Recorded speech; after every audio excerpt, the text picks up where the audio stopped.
we had to do there. Now, just before we did that, you saw very briefly a glimpse of, thanks for the interview there from Jamie, we saw very briefly the PLR racing car ground to a halt. Now, I don't think they've actually made their pit stop yet, or if they have, let's have a look if they have or not. Well, there it is. There's the Ben Pitch car, which has stopped, and according to my timing screen, they haven't actually made their pit stop. So that car's come to a halt. And I think if there's one thing that people aren't hoping it to be, hopefully it's not another engine issue. It's both, which sadly put a few cars out of the race beforehand. That's the 263 car, which had a slight escapade running wide up at the Rocket Complex when battling with Fabio Andaccio moments ago. And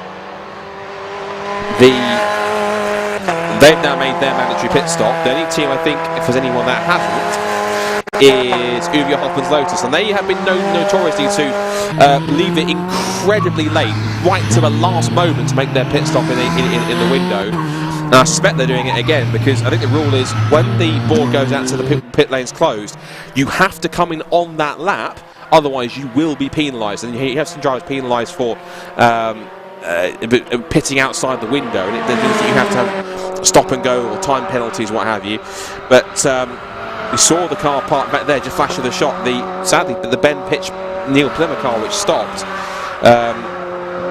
and that car, if they can't get it going again, that might be an early night for them, an early weekend done. So that's unfortunate. They were running in the back of 5th position. They were having a good scrap with the, I think it was the Agua Caliente car. No, the Track Focus car they were having a scrap battle with. That was Ben Pitch battling with Sean Cooper, but it's not quite worked out that way, which is a shame. But if that is their car done, then that'll be unfortunate. Whether or not that will also require a safety car, I don't know, because it is on the exit of turn 1, but it is parked right against the barriers in between turn 1 and the banking. So whether that's a safe enough place at the moment in terms of high speed, the speed of the cars and its location, remains to be seen. It'll be down to senior clerk of the course, Ray Sumner, to decide exactly what he wants to do, and if he's happy to leave the car there as it is, or to throw a safety car briefly just to get the car moved. So we'll keep an eye on that, and if there's any chance it does get going again, we'll have to wait and see. There is the 101 car. 101 car, just remind myself of who started car 101. It was Duncan Rogers. He would have handed over in that pit stop sequence to Martin Compton, so Martin's now at the wheel there.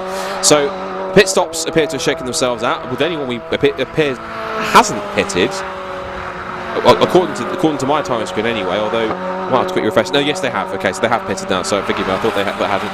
But it looks, I think they've just pitted, because their lead gap was 52 seconds, so I imagine they've only just done it, maybe on this lap, and gone back out again. So that lead gap should shrink now the next time they go across the line. So yes, they've gone across the line now. Next up is Team Greenheath, and they crossed the line by how many seconds? The second place out of that pit stop sequence. And then it's M-Tech GT in 3rd. The Regional Motorsport car 263 has dropped to 4th after that mistake and then earlier pit stop. And the gap is now 19 seconds, so everyone's made their first pit stop now. So it is now Farkini at the wheel of the leading Uwe Hoffmann's Lotus car 225. It's now Simon Smith at the wheel, who's taken over from Gary Bates in the Team Greenheath car. M-Tech GT now has Martin Gibson at the wheel in car 61. The Greensaw Motorsport car 263 now has Simon Smith at the wheel, and he'll hand over to, so that's the senior of the 3 Smiths. It'll be then to Sam's brother Ted. And of course it'll be Nigel Greensaw after that. He'll have the first of his 2 stints for today, or tonight's race at least. Then we have in 5th position, that's the Make Happen racing car. I think is Greg Evans, who's now at the wheel of that one. 212, which it is, so he's now at the wheel of that car. And then we have in 6th position Dispatch Bay with Harry Mailer at the wheel. They were one of the first few to stop in that pit window. 7th is the Track Focus number 262 car, which now has Mike McCollum at the wheel. 8th is Team Viking 110, who have had a slightly quieter start to their second race, but currently in the top 10 at the moment with Nick Nunn at the wheel. No, sorry, Mark Homer. So Nick Nunn started the car, forgive me. Mark Homer's got into it. So Nick Nunn was one behind the wheel at the start. Mark Homer had decided to take his first stint for the evening.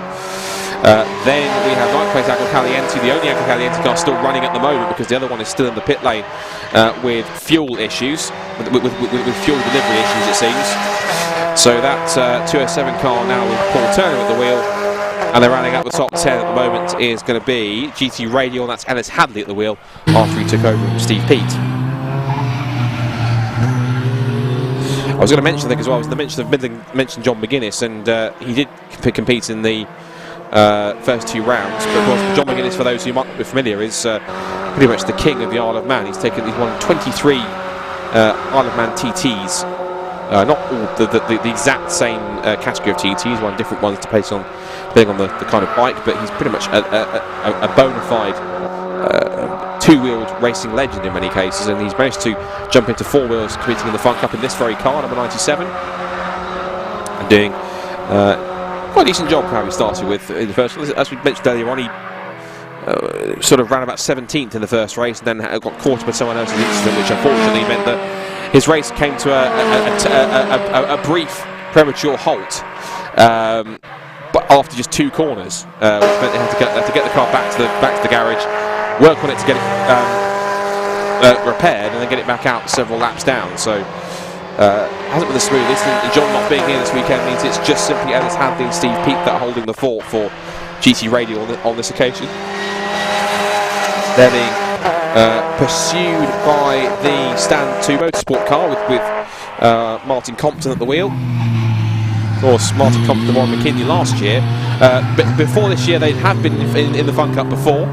But before that, last year they were racing at the wheel of a Praga in the Brit Car Championship, and doing quite a good job at it as well. So, and before that, they've done the work with Team Brit, who have been involved in Fun Cup in the past, and Team Brit, a fabulous organisation that allows ex-servicemen to get involved. Sorry, not ex-servicemen, but also those with what we perceive as disabilities or stuff that might not allow them to live as normal life as they want to. Allows them the opportunity to get into motorsport and do well. And of course, know that Warren and Martin have been 2 beneficiaries of that, and they really have gone from taken massive strides in their competitiveness over the last few years with the help of Team Brit and everything else they've been involved in. It's wonderful to see them back on track, wonderful to have them back in Fun Cup and doing so well in their own team, Stand 2 Motorsport. So really nice to see that they've been able to not just run with a different team, but also construct their own outfit and run their own car, which is nice to see. And good, they've got a third driver this weekend in the form of Duncan Rogers, who is certainly hoping to have an impact as best as he can for the 2 in this particular race. So 45 minutes gone now exactly on my timing 3. It's now, you see, that's the 104, that's the EDF Motorsport car. Now that car is about a lap behind the GT Radial machine. 104 car should have Simon Coles at the wheel now, and just keeping tabs on that in terms of the positions.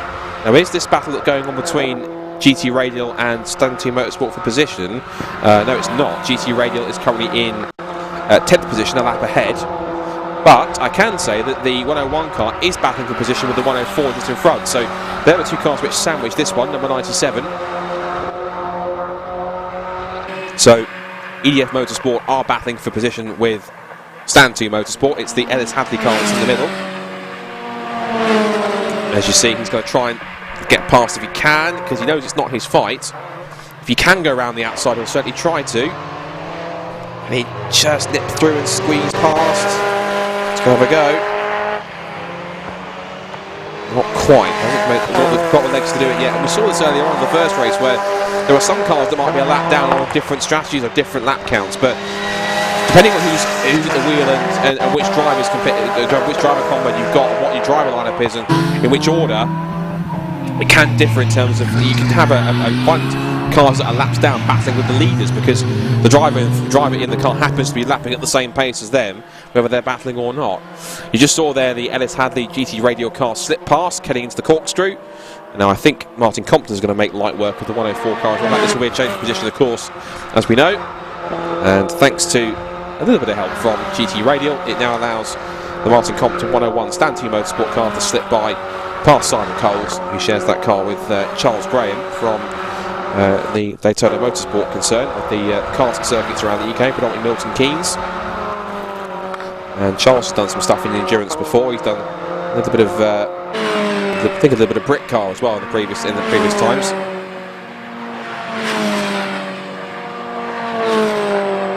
Good to have some different drivers coming out and giving Fun Cup a try.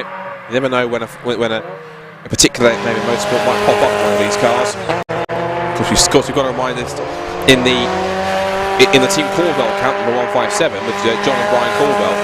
We do also have as well former British F4 champion and current Porsche Carrera Cup GB star Kieran Jewis, who is having a go at endurance racing for the first time in these cars.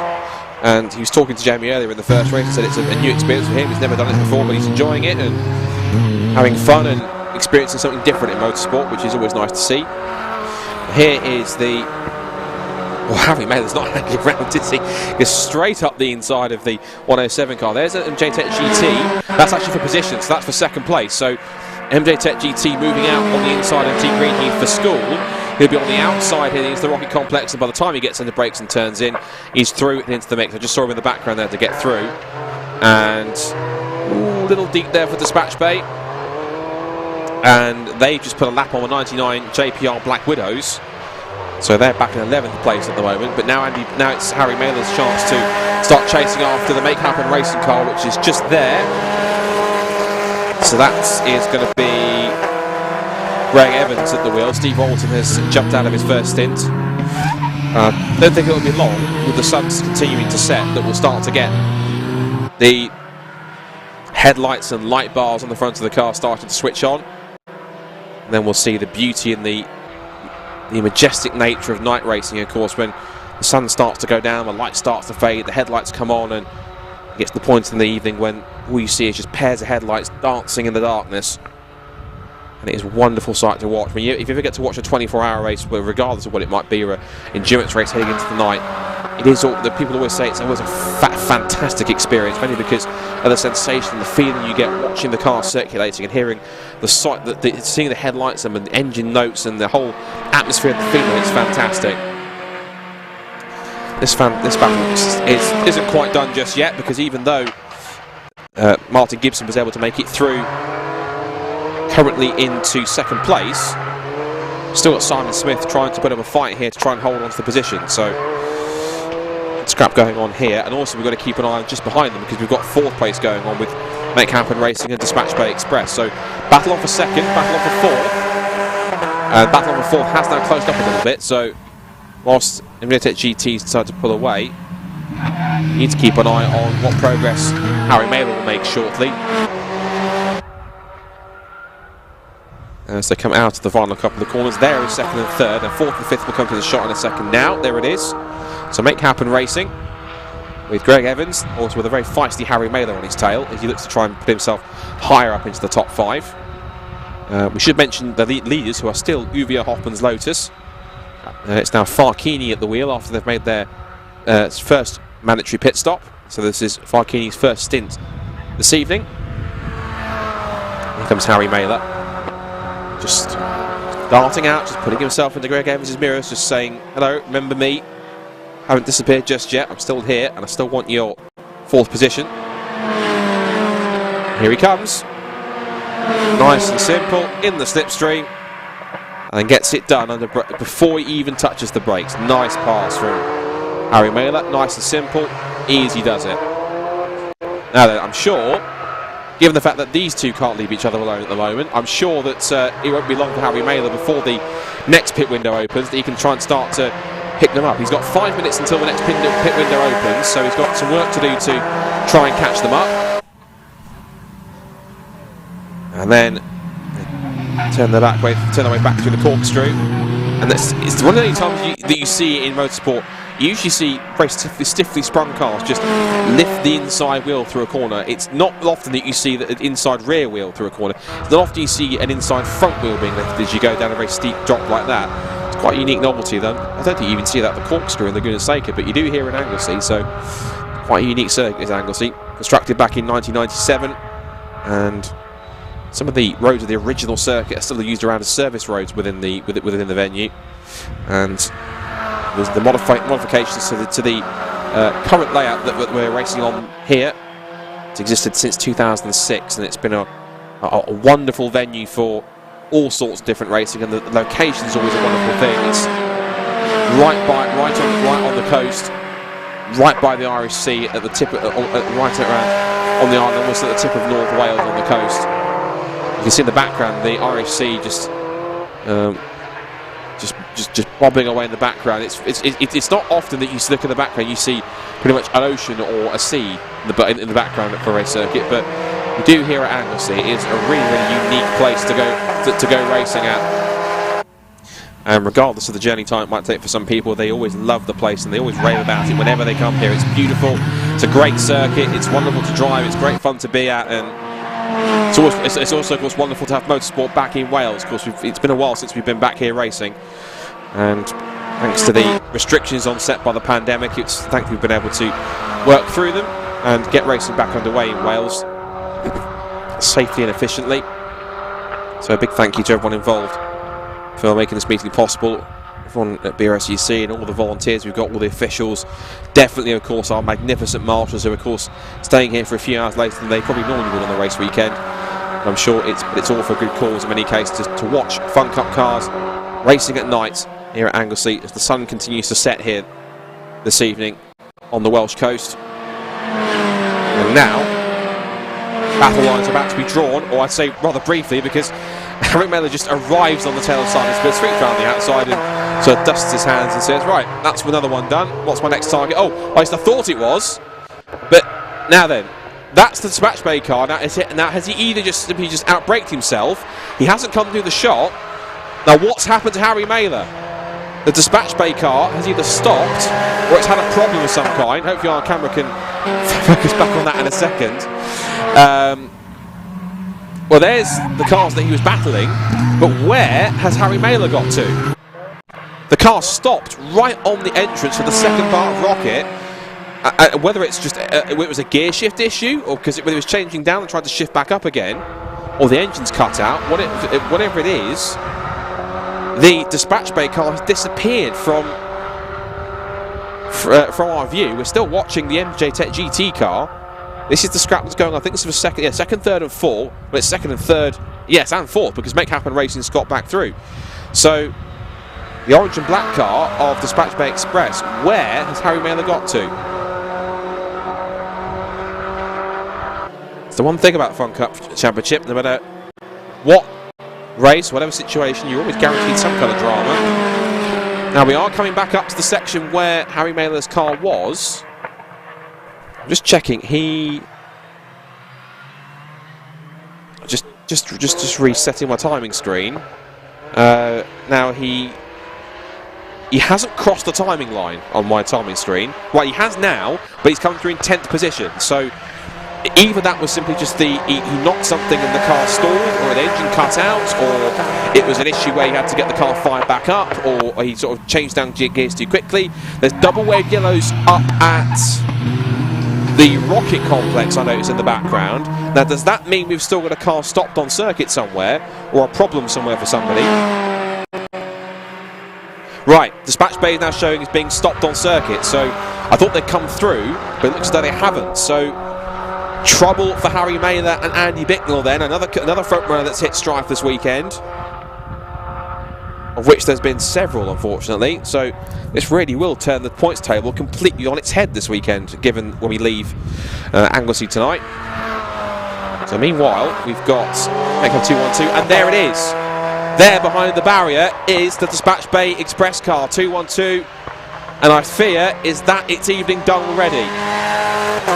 You can just see it poking. That's the black roof of the Dispatch Bay Express car. It's parked up at the side of the circuit. And unfortunately for Andy Bicknell and Harry Mailer, for whatever reason, their night appears to be done pretty prematurely, and that is absolutely heart-wrenching for them. They were hoping for a good result. Of course, that's after they picked up the victory in the first race. So the race one winners earlier on this afternoon are not, it seems, going to make the flag, or at least not in contention to win it. That's a real shame. Now, that's another car that stopped. That's another front-running car that stopped because we lost the PLR car earlier on, about roughly some 12, 13 odd laps ago. Now the dispatch bay have stopped. We now need to start looking at other contenders that are going to be in the mix for the victory. You've got Uvia Hopkins Lotus, who continue to lead by 26.7 seconds. You've then got MJ Tech GT, who've had quite a strong start to the season in many cases. They've had a quite decent couple of races to get up there and put themselves. I think they've got a third place at the first race at Donington Park, so got themselves on the podium as their first proper race weekend as a team. There's a 61 car that we're talking about.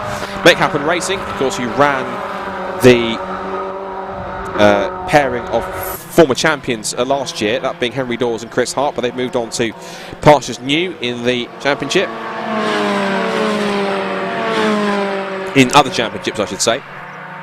And then we have Team Greenheath there with Simon Smith and Gary Bates. And just looking up at the top of the circuit, it was right here that was where the issue occurred. It's obviously they've pulled, yeah, just behind the barrier again there. They've pulled the car off to the inside line. I'm sure that Jamie might possibly be down the pit lane, maybe having a word with Dispatch Bay to see if they can find out. Right, the pit window's now open. So the Caldwell's now getting to work on making a driver change. Should be now Keane Jewis in the car. Leaders are also in as well. 225 Uvia Hoffman's Lotus. So that means now that also so is 263. So there goes the 263 car, the car which is down in 9th place. So a safety car's been deployed. Now then, this has been timed, I'm guessing, right with the pit window, because this will really benefit everyone that has to make a pit stop now. So, Senior Clerk of the Court, Ray Summer, has decided that it does require a safety car to recover the car, possibly in the situation. Maybe he was waiting for the pit window in order to allow some time to be able to recover it. So, there's Team Greenheath working away. Gary Bate gets back into the car at 14. Also, I saw the Team Viking car in the pit lane for its stop. Also in his... that's the Agro Caliente car back out. That's the 171. Now that's the car... That's the car which came in earlier on with fuel system problems. That's now looking as though it's going to go back out again, which is good to see. In for its pit stop now is the 101 Stand 2 Motorsport car. That should be Warren McKinley getting in for Martin Compton. How was your oven? Right, mate. Good. And they're going to strap in. And again, we won't get a true representation of where everyone is until really everyone's pitted and the pit stops are shaken out. But I think anyone who doesn't take the option of pitting under the safety car is probably compromising their race a bit, because everyone else is doing it under a pit stop. Oops. Bit of a premature exit there for Stand 2 Motorsport, as that mechanic found out. He seems okay, but that was a bit of a... Wasn't quite expecting Warren McKinney to get away as quickly as that, I don't think, as he tried to close the door. It's you can see why it's called the Fun Cup, because there's always something fun going on. Right, so...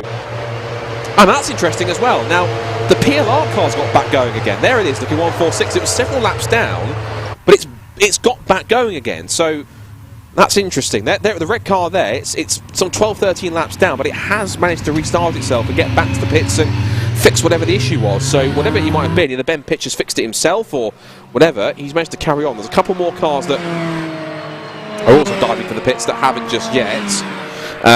MJ Tech GT were there. They were the leaders briefly, but they've now jumped in to make their pit stops. That means now that Scott Jeffs, I think, is going to get back behind the wheel after Martin Gibson's had his stint there. So Scott Jeffs will now have his second turn at the wheel tonight. We're just approaching 9 o'clock in the evening now, although it doesn't feel like it, does it? It doesn't feel like 9 o'clock in the evening. It feels more like much earlier than that. It feels more like 5 or 6 o'clock in the afternoon to me rather than 9 o'clock, but that's probably my body clock. So, what this now means is Uvia Hoffman's Lotus will retake the lead because they've pitted underneath the safety car, and that's benefited them quite substantially. Team Greenheath is now technically in second place, but now in third. Again, making silent but very significant progress is Team Viking. Right, we head down to Jamie in the pit lane, who should have some stories on who's been doing what in that second stint, and possibly what happened to the Dispatch Bay Express if we can find out. So as the safety car is out in the middle of our second pit window, I'm down with Nigel Greensall, team boss and owner of Greensall Motorsport. But you're having a day out today, aren't you? I'm looking forward to being in the car in the next stint. We've got Ted in the car at the moment. Sam started the race and drove a stunning stint, as he always does. You know, he's one of the fastest guys out there. So yeah, we're having a good day's racing. And Simon's just had a great stint, done his fastest laps of the day as well. So thoroughly enjoying it. And I mean, as we saw in the first race, the car was quick in all the stints. I mean, as we say, Ted and Simon have really picked up their pace in the last sort of couple of races. Absolute tragedy, obviously, with what happened after the race. But we move on to this one, and hopefully you're going to go for that win again, aren't you? Yeah, I mean, it was just unfortunate. It seems that on one of the occasions when we'd rolled the car back out of the pit garage, one of the mechanics had sort of pulled the rear wing a little bit and bent it, and that made it too low. And fair enough, you know, the regulations, you got to stick by those. The nice thing is there was no sort of performance gain from anything like that. The race itself, the first race, was just fantastic. You know, it's wonderful to be battling for the win and on the road sort of kind of win the race, but you know, the pleasure is just in the dicing and the racing. You know, it really is, and that's what Fun Cup is great. You know, sort of everyone I work with, all the drivers I coach and race with, you know, they come and they love it, you know, because it is pure racing. And I mean, we've seen a lot of drivers today struggling with the heat. I mean, it's not hot, but it's one of the most physical circuits we come to, and of course out there the car's temperature is reaching 40-50 degrees. It can get uncomfortable, can't it? Yeah, I mean, what's happening out there is that during the earlier race, it was very hot out on track, very hot track temperatures as well. And round here, the engines are running at very high RPM for lots of the lap in various gears.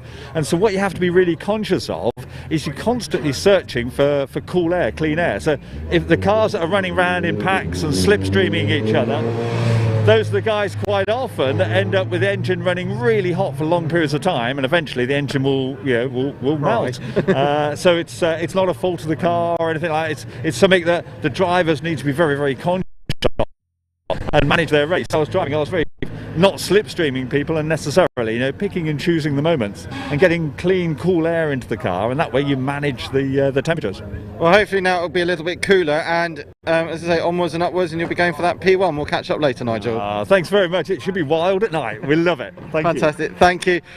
Well, a motorsport legend, we can just say, is Nigel Greensall. I think if we gave him a wheelbarrow, he'll be delighted to race it. So yeah, all fun and games down here. Behind, down the pit lane in front of me, we've also got the Dispatch Bay Express car that's been recovered into the pit lane. That had Harry May behind the wheel. I'm also keeping us on the safety car to see if we're going green. So we'll keep an eye on that. They're just doing some work on the electrics in the car. We've just got some tools out now. Harry's staying in the car to ensure that he doesn't need to get out. I will dive in and have a quick word with Harry. I'll just go behind Anton and have a quick chat with him. Let's just see what's going on. H, what's the matter, mate? Just throttle cable snapped. Okay, so it's a quick fix? Yeah, shouldn't take too long. Alright, excellent, thank you. So that's a throttle cable snap for the Dispatch Bay Express car. So as we continue with our safety car, I'll hand you back to Scott.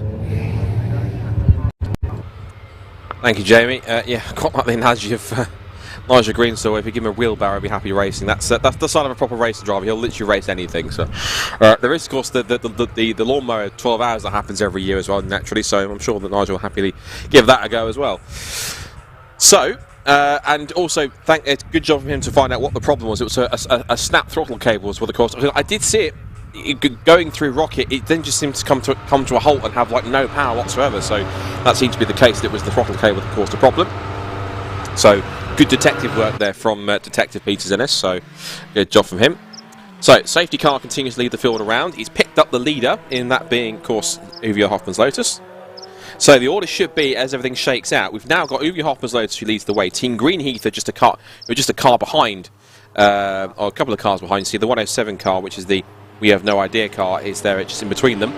So Team Greenheath is in second place. Team Viking have managed to creep their way up to third, which is quite nice. So it's quiet but steady progress up the order in the first two pit windows, so good job from them. Fourth for Make Happen Racing. They've managed to maintain their top 5 position. MJ Tech GT and now in 5th place. 6th is now track focused. With 7th is GT Radial, 8th is Agro Caliente in the 207 car, 9th is Team Greensaw, then Stand 2 Motorsport round out the top 10. And to confirm drivers before we get the racing underway, which I hope might be this time by, I'm guessing. So it's Uwe Hoffman's Lotus, so this is now going to be Fabio Randaccia back at the wheel of Uwe Hoffman's Lotus. Team Green Team should be Gary Bate once again. Yes. Team Viking is going to be Nick Nunn. Make Happen Racing, which is the 212 car, it's going to be Rob Croydon again. MJ Tech GT should be Scott Jeffs. Track focused for their 3rd stint, it's going to be Neil Smith, and then it'll be GT Radio should be in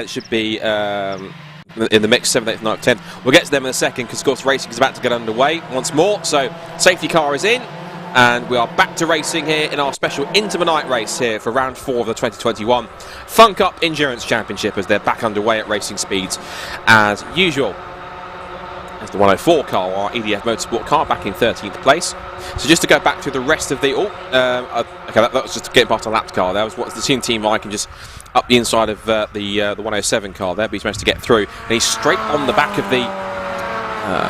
straight at the back of the Team Greenheath car. And I've also noticed that the 263 car, the Greensword car, is actually showing as a lap behind, which is interesting. So I would have thought it'd be contentious, so whether they had an issue or like a pit stop which hasn't worked out in their favour, but we've got some work to do. There's the Agro Caliente car which pitted earlier on with the fuel issues, but it's managed to get back out, and already it's under threat from, I think that's the 212 car.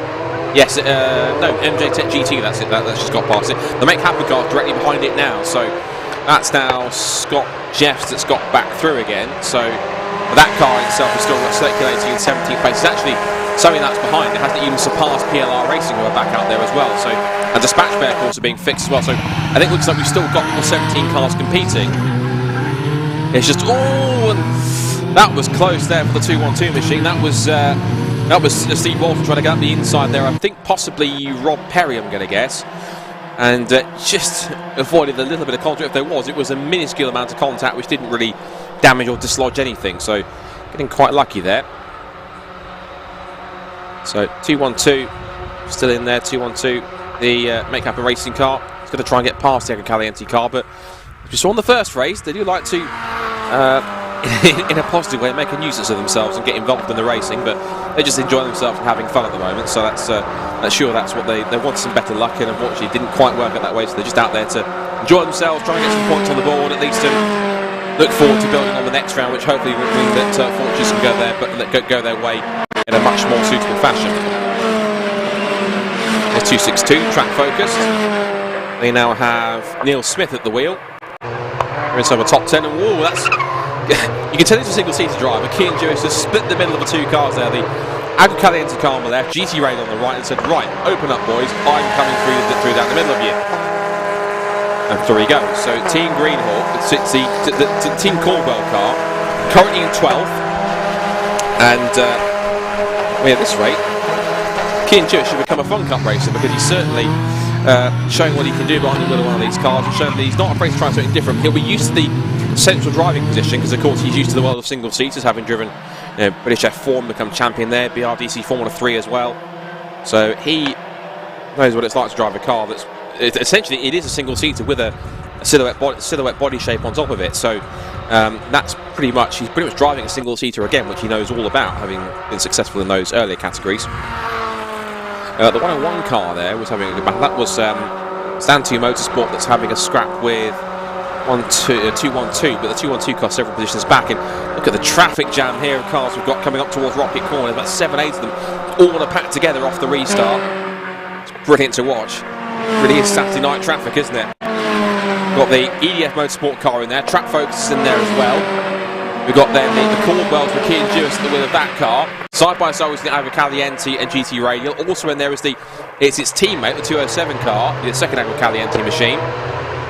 And then also in there as well is PLR Racing. And I think, is that the Black Widows car? It is. So the Black Widows car is at the back of that queue with PLR.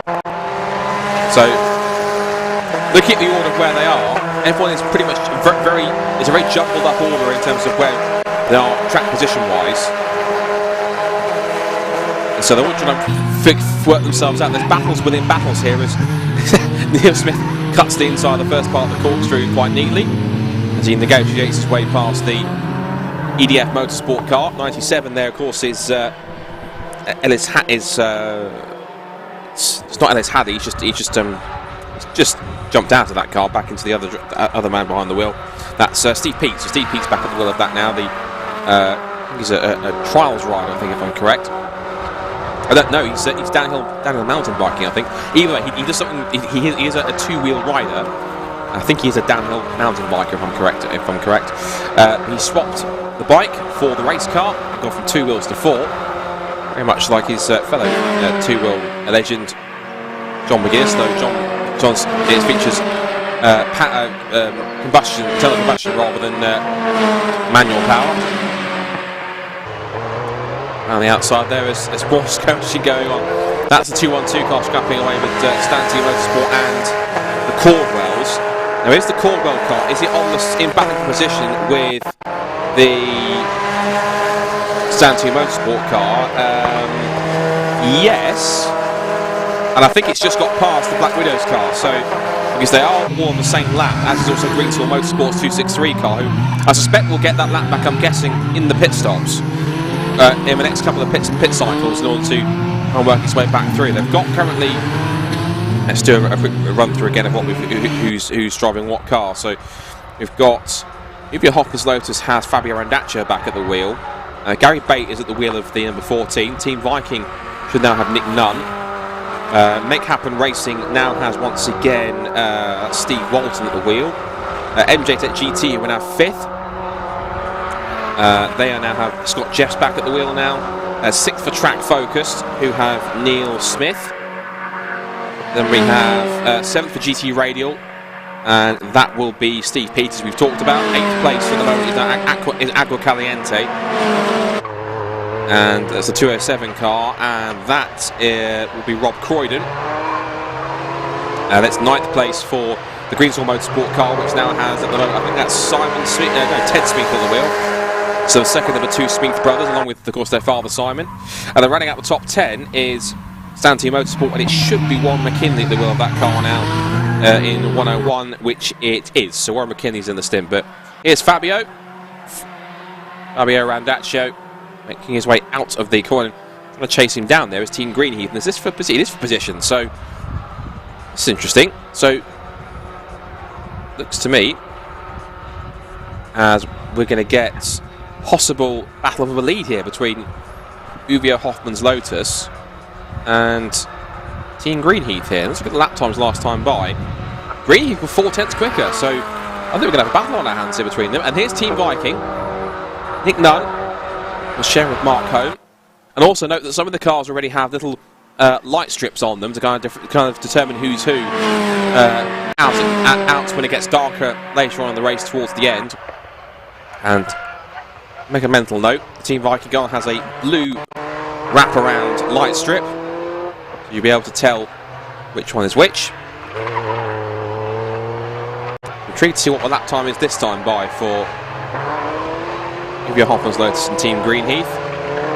It's quite interesting when Jamie was talking to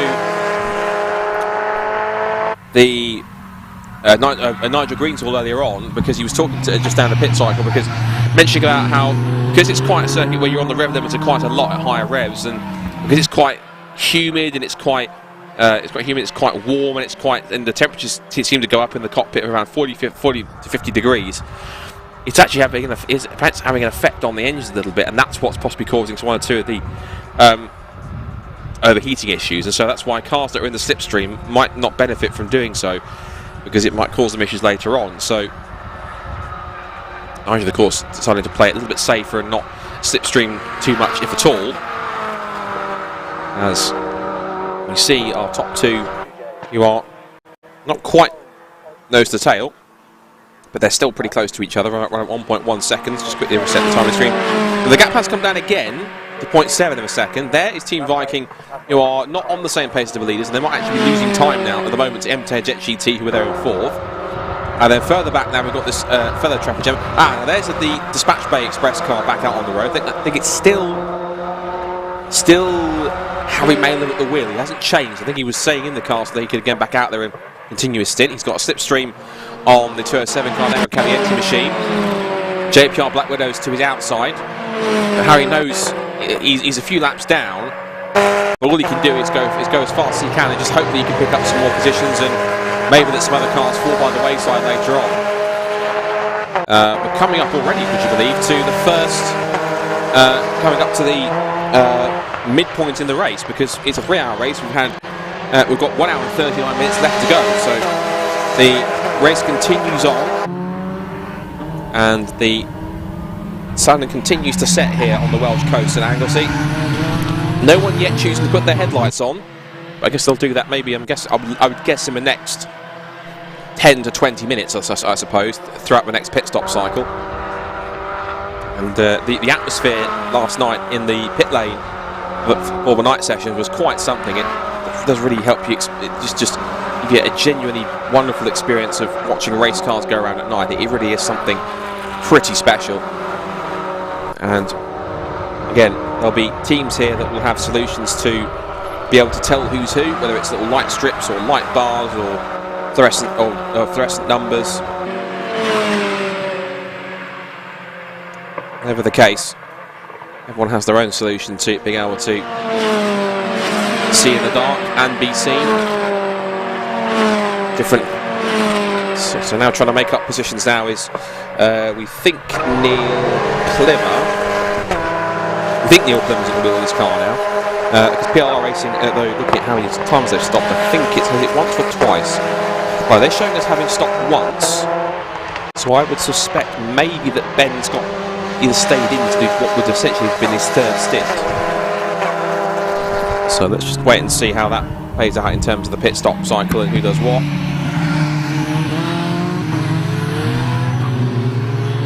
It's a wonderful, balmy summer July evening as it starts to continue to have beautiful warm skies, decent weather as well. What better to spend an evening to watch Fun Cup Endurance Championship at this magnificent circuit. And fair credit to all those who are still watching on the sidelines and observing. I'm sure there'll be some of the drivers from the other championships that are watching on and enjoying some motorsport for the evening. There is 104 EDF Motorsport. That's the Eddie Farrow squad, and he has got behind him, that's the recovering Agua Caliente car 171. So that's the car which has been in the pit lane with the fuel issues, and it's been quite far. He's pretty much running in last at the moment, so unfortunately. He's going to try and have a look into the complex at Rocket. I don't think he understands. I'm not sure. Oh, he does. But I don't think he really cares too much of these several laps down. He's just out there having fun at the moment. This pair of Matt Hogg and Rob Perry certainly having an enjoyable time at Anglesey. Their luck might not be any results-wise, but they're just enjoying the circuit, enjoying the occasion, and just enjoying being racing drivers for the weekend and just having fun out there, which is really what it's all about. And it's what puts the fun into Fun Cup. It's a wonderfully unique championship, and it really is a great way for drivers to get fantastic value for the amount of track time that they get. There's 3-hour races, 4-hour races. We've got 2 3-hour races this weekend, which is brilliant to see. 6 hours worth of racing, plus the additional free night practice and morning qualifying that you have in order to be able to not only be acclimatised to both day and night driving, but to also get you 3 laps in to be able to compete. On where we are, I think the pit window is going to open in about roughly 6 minutes time or so. It is JPR Black Widows. Should be Neil Smith at the wheel of that car. 207 car should have Rob Croydon at the wheel. And we think it's possibly either, well, it's either Ben Pitchett stayed in after he had the issue, or he's jumped out and he's allowed Neil Plymouth to get in, try and get some mileage under his belt. But that's one of a couple of cars now that had their earlier issues, and it's probably just simply running just to get themselves a decent enough result as best they can.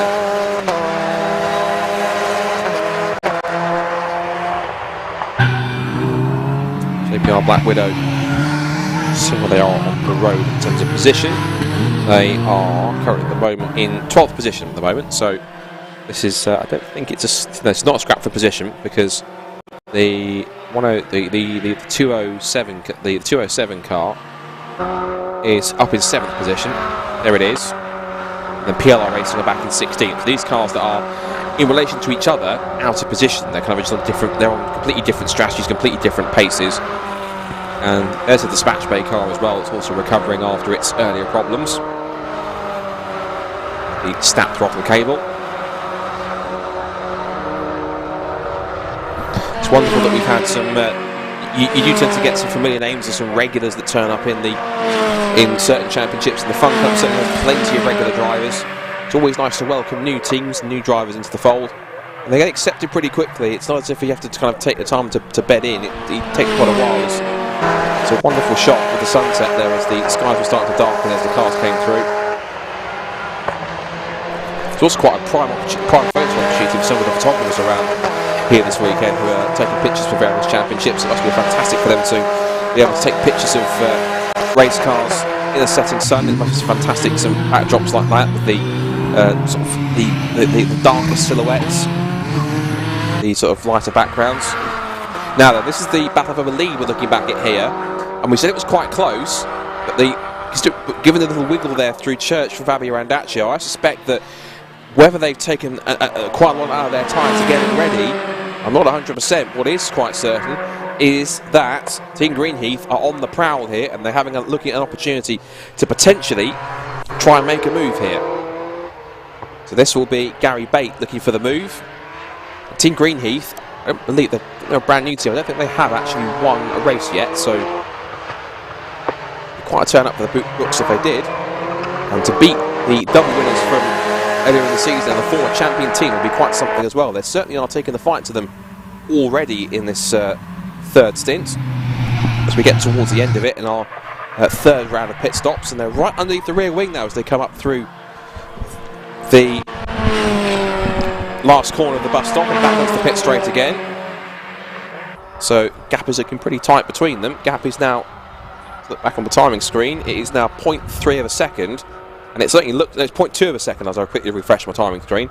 They've both got quite a pace advantage. Well, they're lapping at the same sort of pace as Team Viking, who are a couple of tenths slower, but they're all three in the top four in fact, are lapping in the 121s, and the quickest of all four of them is Team Greenheath, because it's 121.6s for UVR Hoffman's Lotus and Team Greenheath, with Team Greenheath just a few hundredths faster than Team Viking in third place, 121.8 and 121.7 last lap for MJ Tech GT. So MJ Tech GT is catching Team Viking, and then behind, it's catching them, and then in front of that battle for third, you've then got Team Greenheath, who, as you can see in front of you, are all over the back of UVR Hoffman's Lotus and not allowing Fabio Andaccio a chance to relax here at this point in time.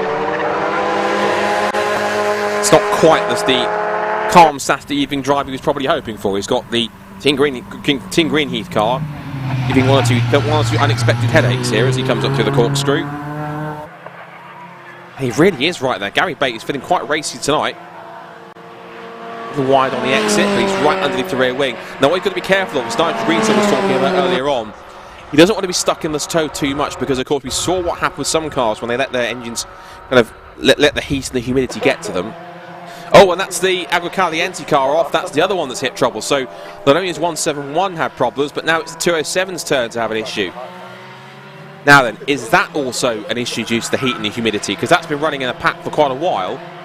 I wonder if that's another overheating issue or an engine issue. It's whatever it is, it's pulled off and it's right on the back straight, just on the escape road, just before School Corner, where our top two are currently locked in a bit of a duel here. I think we are getting right towards the pit window again. 1 minute 12, in fact we're just 30 seconds away from the pit window, so that should open very shortly, and then we'll get the cars in to have a look. But yeah, sadly, unfortunately, it's really not been Agua Caliente's weekend, has it? They've had issues in race one, and then problems at the start of the race with their 171 car, and now the 207 was also hit strife. It really hasn't been a weekend experience for them to rather chalk one up as one of those they'd rather put to bed and never think about again, I think. So locked in a bit of a stalemate here between the top two as we are into the third pit window. Means that we'll have our fourth driver stints kicking in very shortly.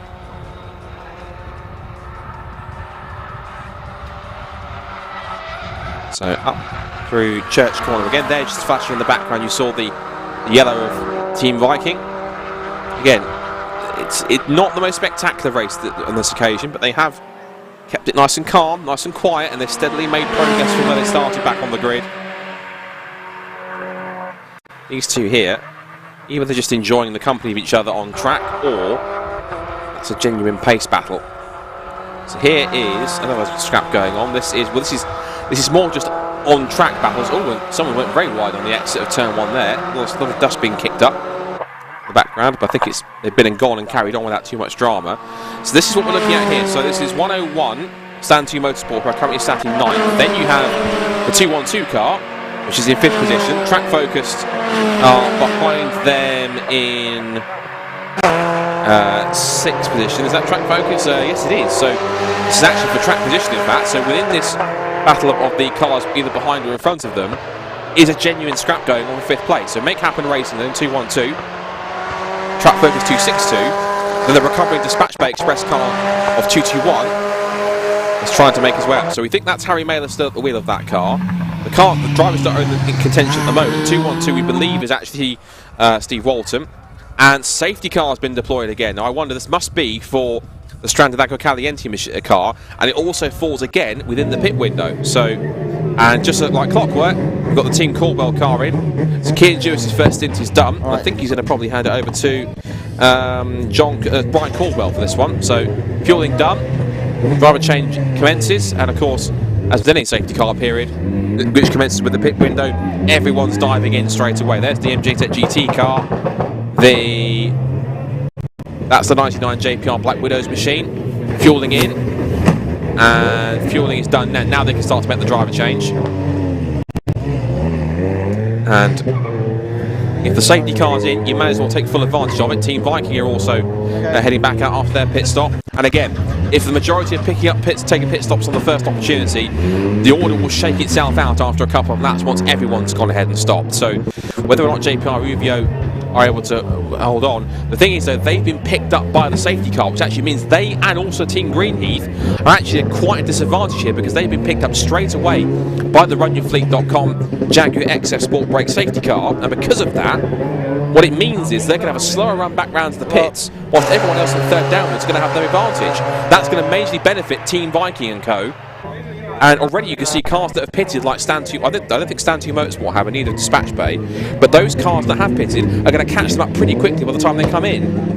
There goes GT Radial, EDF Motorsport are in, and Team Greenheath are also waiting. This is that top two we're talking about. Right. They've got to get in and try and make this very, very quick pit stop, so they're both in together. Uvio stops, so there's Team Greenheath.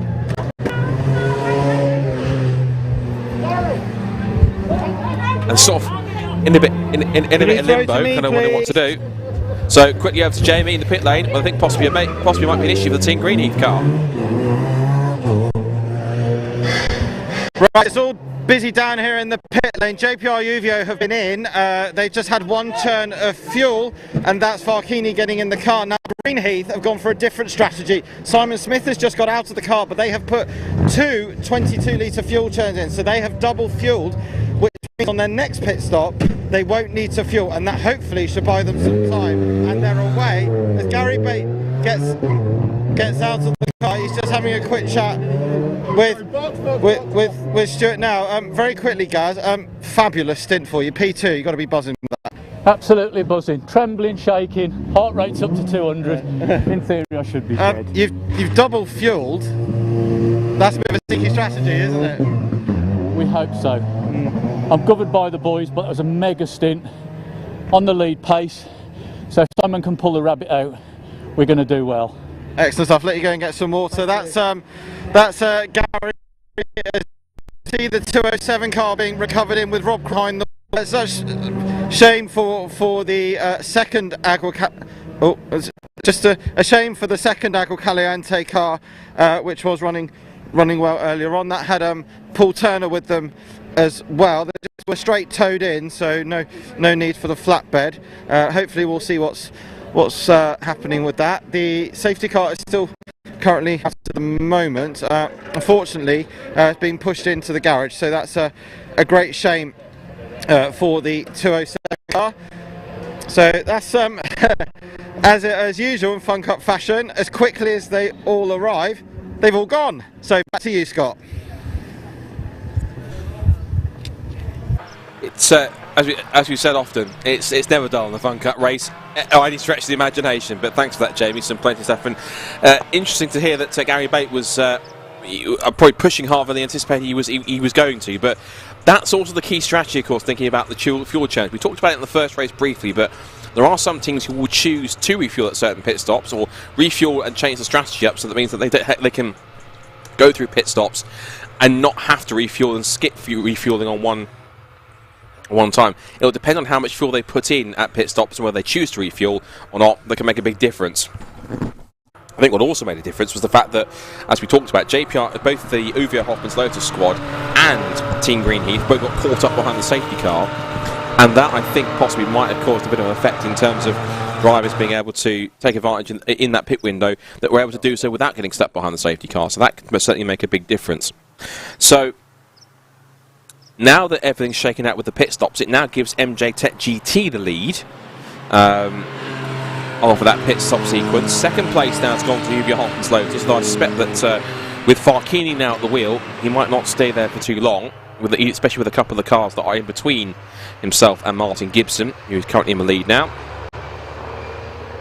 In fact, there they are, one car between them, and it's that 107 car we have no idea again. So that's the second time they've popped up in between the leading cars at the front of the field in terms of the running order on track, which is quite amusing. But that's quite a sight, isn't it? Racing cars on a nice picturesque summer evening by the coast. Nothing better.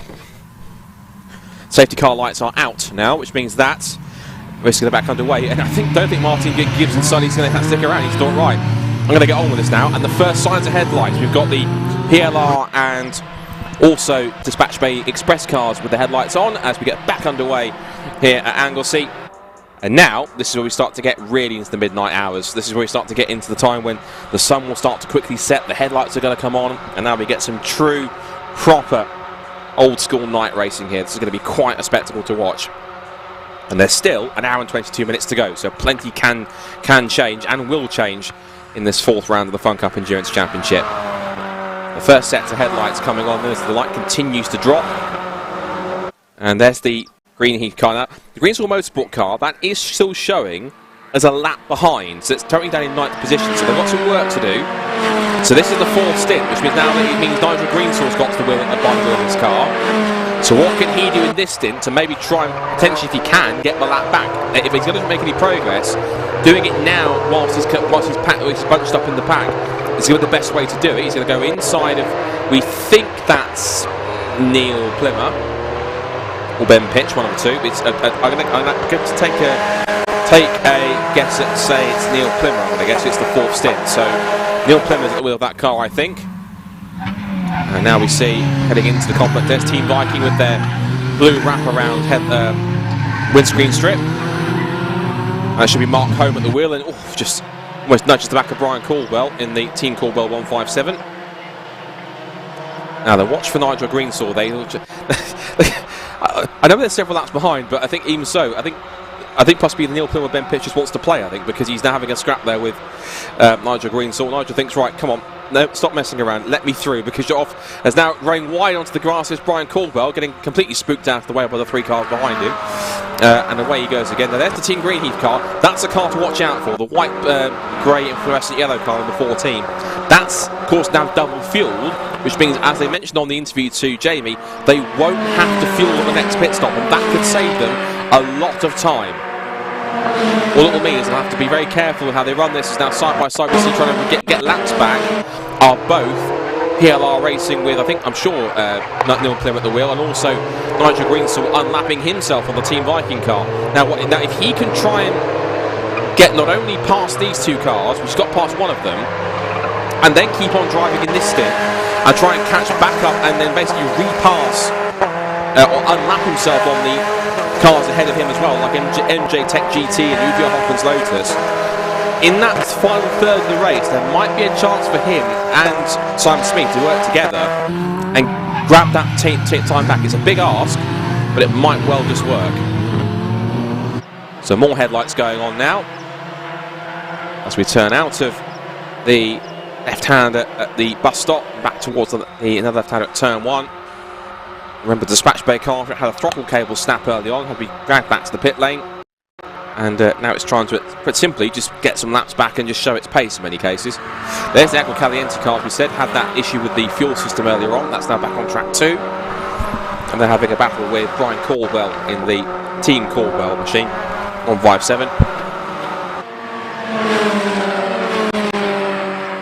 Just saw there, Nigel Greensword lining up Neil Glimmer for a move. They get past him on track. And squeezes up the inside just at the top of the shot, and there he goes. He's now up into another position.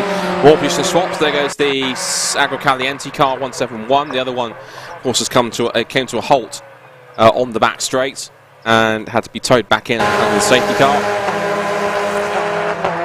Also in there too is Track Focus. This is the 4th stint for them. So at the wheel of them now is going to be, for Track Focus, it will be Mike McCollum. So Mike McCollum has jumped back in after he's had his 2nd stint. Lots of sort of wheel locking and sort of just lifting the inside front wheel over that quite steep drop. And they go down through Corkscrew. Just to recap of where we are then with race order. So MTech GT Racing does still lead the way, but the gap has come down from what was 1.9 seconds at one point to 0.8. So in fact, forgive me, Uvia Hoppers Lotus since then have caught and now repassed MJ Tech GT and are back into the lead with Farkini at the wheel. So MJ Tech GT in 2nd place. So let's go through who's driving at the moment then. MJ Tech GT has Martin Gibson at the wheel. Make Happen Racing in 3rd, 212. Has Greg Evans. 5th place is Team Greenheath. That has Simon Smith. Yes, Simon Smith at the wheel. Gary Bates just jumped out after that brilliant stint getting off the tail of Uvia Hopkins Lotus. 6th is Track Focus with Mike McCollum. 7th place GT Radio, which is 97. That has Ellis Hadley at the wheel. 8th place for Team Greensword, we're now with Nigel Greensword at the moment, driving that car and looking pretty handy. 9th is Team Caldwell with Brian Caldwell at the wheel. And then 10th place at the moment is the 101 car, which is Stand 2 Motorsport, and that's Duncan Rogers back in for his 2nd stint of the evening. And then of course it's JPR Black Widows, EDF Motorsport, we have no idea. And then of course the other cars that hit troubles earlier on, the Agua Caliente car, which is in the pit lane at the moment, the other one, number 207. Dispatch Bay, which is out after its snapped throttle cable, which is back out after it had a snapped throttle cable and had to be repaired. Same for PLR Racing. They had some issues after their car stopped on track, then restarted, and then Agua Caliente, who, as we said, had fuel issues towards the beginning, and they're back out there trying to get some laps back as well. So not everyone choosing the headlight option at the moment. There still there's enough natural light to warrant it, but of course by the time you get to deep into the night, roughly around about sort of 10 o'clock-ish or so, that's when it'll start to get really dark. Now we're coming towards the end of this 4th stint. Up over the top of the hill. And back through again. How fantastic must that be to be a motorsport photographer and to get shots like these on an evening like this. There goes Duncan Rogers up the inside of Ellis Hadley. Also Brian Caldwell's in the mix there with, looks like Neil Smith. So Mike McCollum in fact. So there's a good battle going on. In terms of position, let's see if any of this is 4-track. See if any of it is 4-track position. So 262 are currently sat in 6th position at the moment. The Caldwell car is 9th. The Stand 2 Motorsport car is 10th, and the GT Radial car is currently 7th. So actually this is 2 battles within each other, because you've got the GT Radial car who's chasing the Track Focus car, whilst the Caldwell and Stand 2 cars are battling over their own positions. So it's the battle for 6th and 7th in between the battle for 9th and 10th, which is quite interesting. So GT Radio's having to pick its way through this battle and almost interrupt it somewhat. But they're so busy battling amongst each other, they don't want to really lose too much time to each other. And so therefore they're having to keep on racing hard while the GT Radial car tries to pick its way through and try not to hold either of these guys up too much. To the top of the hill.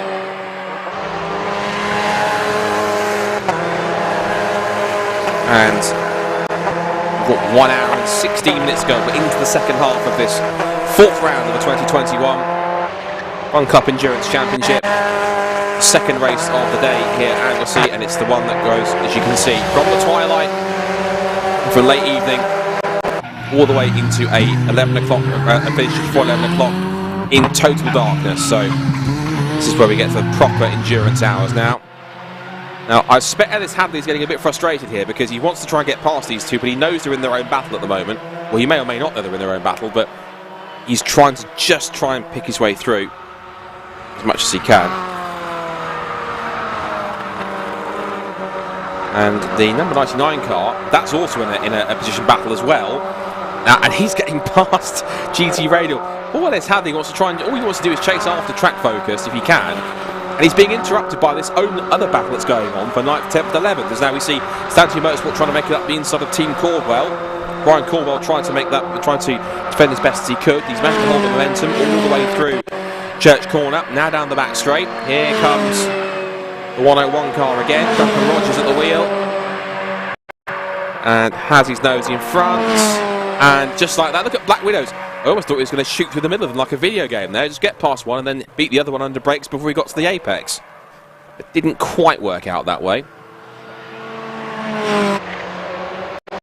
So now it's changed around again. It's now, I think it should be JPR Black Widows up into 10th place. And there's Hadley, who's his last laps. Ironically, his last lap was 2/10 quicker than Track Focus.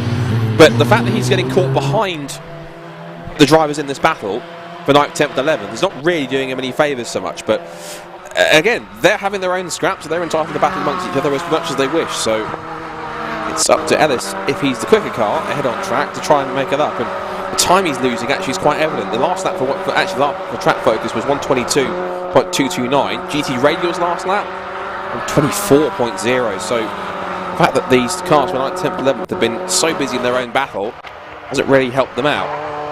So here's your leader again, Uvia Hoffman's Lotus, looking for their third win in 4 races after they missed out earlier on today. They managed to pick up a second place.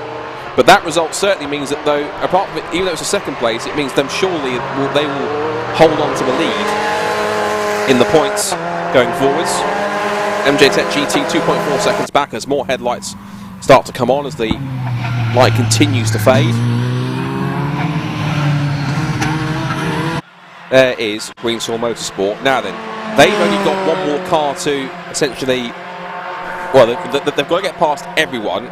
And that includes, first of all, MJ Tech GT and then Uvia Hoffman's Lotus in order to get themselves back on that lead lap. And then what they need is to try and use some clean air in the next, how much time they've got left to make their way through. Now, I'm not sure how easy that Martin Gibbs is making this, but I think Nigel Greensaw is going to try and insist and say, look, I know you're in front of me, but I need to get my lap back here. And he does insist on getting through and makes his way through the right-hander.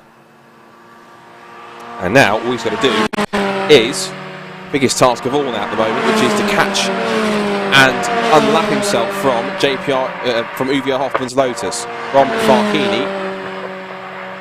See, there are one or two cars that are also running little sort of running lights on the back of the car as well. So that's the 212 Make Happen racing car. That's quite handy to have some features there to show where the back of the car is, along with just the brake lights. It was like underlight neon as well, something like it's out of Need for Speed Underground in many cases.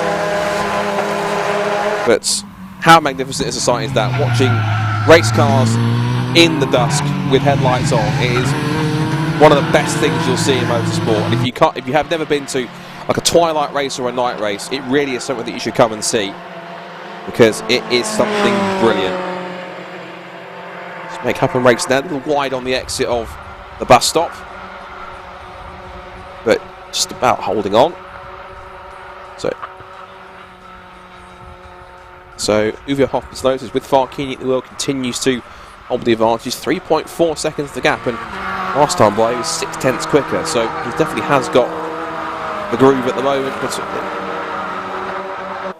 Make Happen Racing still holding on to third at the moment, doing a grand job. To Team Greenheath gambling on that strategy of double fueling at their pit stop to try and ensure they don't have to do so next time, and they can save time when they do the driver change. And that will be quite a quick pit stop if that happens. I'm sure they'll gain quite a lot of time on the cars around them. So Simon Smith, all he needs to do is just keep the car on the straight and narrow, and just drive it as well as possible, because that means that he knows he could have great contention here. As that was Andy Bittman, I think, or Harry. Yeah, I think Harry Mailer was trying to get back past again. Didn't quite work out for him that way. Turning through the corkscrew again. Now 1 hour and 8 minutes to go. With Dispatch Bay have the fastest lap of the race, 1 minute 20.254. So certainly have been motoring along pretty nicely. Looking at the front of the field, the only car that's lapping near that pace at all is Uwe Hoffman's Lotus. They're the only other car that's lapping in the 1 minute 20s is the Greensaw Motorsport car with Mr. Greensaw at the wheel, and Nigel actually is 1/10 of a second quicker, so he is at the moment the fastest man out there on the circuit, although chipping away at 1/10 per lap is not going to do it. He needs to find more time per lap in order to substantially bring the gap down. Flash gap is still 4.3. This is a battle between the Make Happen Racing car, which is in third, and the PLR car, which is down in 15th. Another one that's trying to unlap itself, as is Dispatch Bay. And that was Make Happen Racing kind of lost the back end a little bit, exiting the corner, and almost clattered into the side of PLR Racing as a result of that. So it was lucky to be no contact. Out of Peel, there is. I think Harry Mailer. It's not at least Andy Bicknell, one of the two. And the MJ Tech GT car holding on to second. Of course, there's the car that's chasing it down in third, the Make Happen Racing machine. Little wide on the exit there over the curb for Neil Plymouth.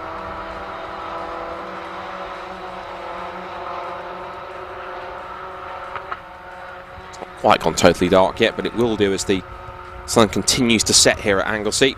It's been quite an action-packed first day of racing. We've had some great racing with the Mazda MX-5s. We had the Superkart Championship for their first race. Incredibly fast machines in that series. National Formula Ford as well, with a great battle between the championship contenders. And of course, we had the earlier Fun Cup race that had Southern going right down to the wire. I think it was 4 or 5 safety cars, and drama for some of the front-running championship contenders, as there has been for this race as well, because Dispatch Bay have had their problems, PLR have had their problems. Of course, Team Olympian didn't even make the start for this second race after their engine blew with 15 minutes to go in the first race. So it has all been playing into the hands mainly of Uwe Hoffman's Lotus. They had third in the first race, got inherited second because of the disqualification for the 263 Greensaw Motorsport car. Now Nigel Greensaw trying to make up for time here in his current stint. He has about 7 minutes to go before the pit window opens again for pit stop number 4. We're still 4.7 seconds. There's Team Viking. Distinctive blue windscreen strip, certainly helping out.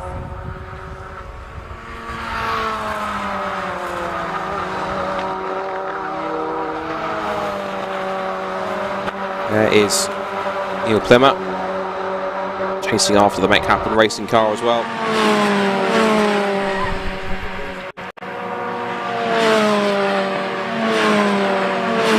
So it's great to have plenty of you still watching on the live stream, so thank you to those who have been tuned in since the start of this race. And let's say hi to a few people. Of course, Caleb Weatherall still watching on as well. Good to see still have you watching. Claim Jumpers, if you're watching all the way over in the USA as well. David O'Reilly as well, we've got watching his Australian, I think if I'm correct. He's a former MX5 Superkart racer, I think. User called Control Room is watching as well. We've got Philo 4590 as well. Pit lane, that's Jamie Zennis, who's also in the YouTube comments as well.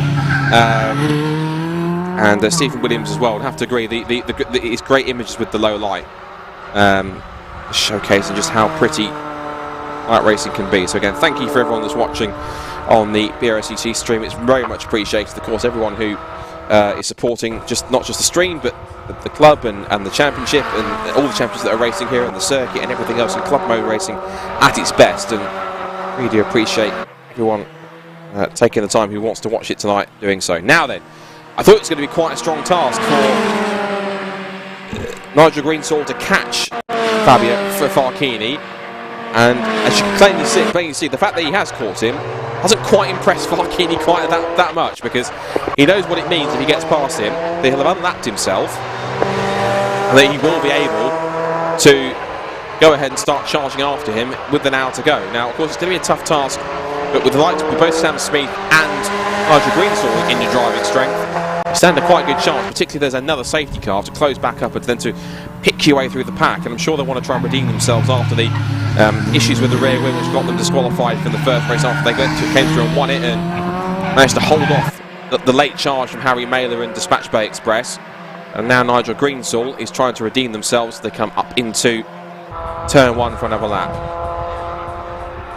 So there's some of the pit lane and pit wall lights starting to come on now to illuminate the pit area.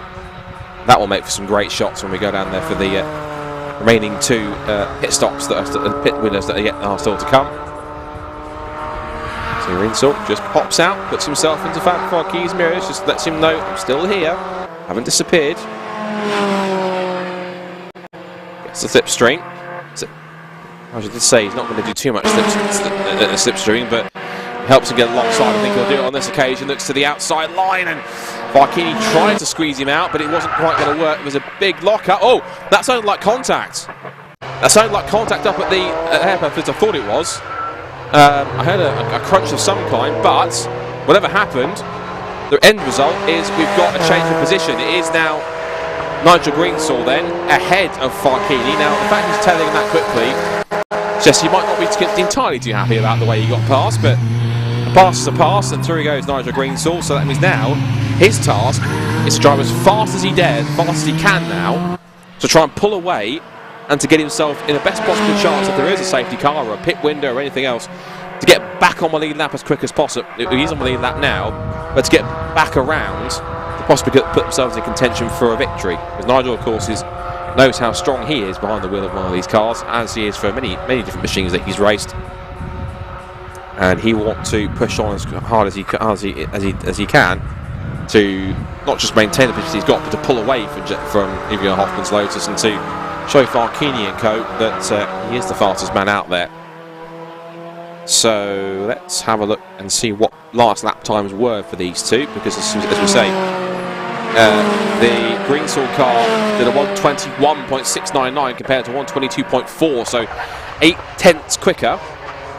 And while Farchini's not letting him get away too much here, he's certainly proving that Greensall is the superior driver at the moment, it seems. A little twitch of oversteer as he goes to put a lap on the We Have No Idea car.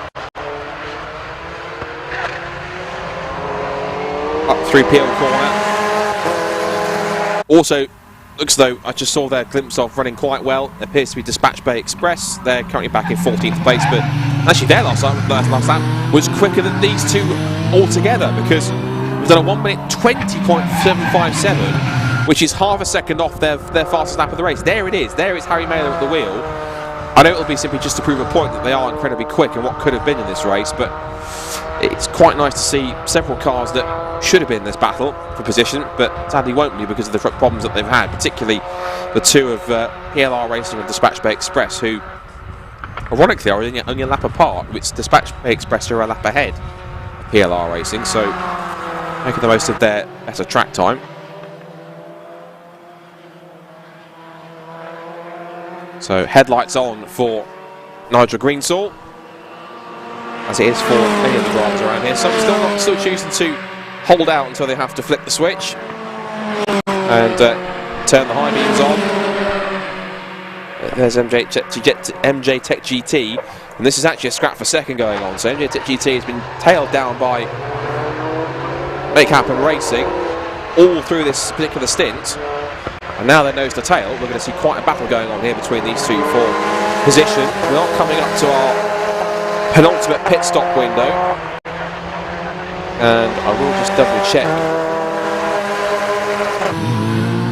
where we are time-wise before that opens. Right, it's open now, so we're in. So we've gone inside the last down. So anyone that wants to pit, I'm sure will do so. It will be, by the looks of things, under green flag conditions at the moment. So let's see who makes the most of it. Who's the first to blink? Agua Caliente, we know, is in the pit lane anyway from their issue, so no one at the moment has chosen to pit. Of course, but then again, the rule is I think you have to see the pit window open board, drive past it, and then you can enter enter after you've passed it the first time. So that's the key thing. PLR Racing, another one there who, as you say, are very much out of position, but their pace would suggest otherwise because they're keeping touch with cars around them. Neil Plymouth, the captain as he's known, has competed in pretty much every single Fun Cup race. I think it's R1, I think, if I'm correct, since it first began in the UK in 2002.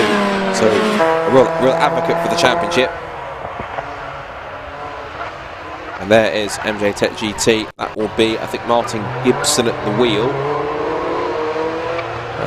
which it is. So Martin Gibson being chased down by Greg Evans here. And then the PLR car also looking to try and cause some problems as well. So we have now got past time-wise, almost at 10 o'clock here, UK time, at Anglesey. PLR trying to make their way past to try and pick up an extra couple of on-track positions to try and continue to unlap themselves and just, for them it would just be to prove their point in terms of their pace and how quick they could have been, and the issues that they had have hampered what could have been a better race for them. But intriguingly enough, no real pit callers yet. No one's actually decided to jump in and make their penultimate stop. So we'll check my. Right, we've got our first couple of pit callers. We have no idea who's in the pit lane. Dispatch Bay Express, meanwhile, has just put in the fastest lap of the race, 1:20.238. They might well be back in 14th place, but they are certainly not hanging around, as now we see side by side for second place. MJ Tech GT with Martin Gibson has to capitulate under brakes and running wide there.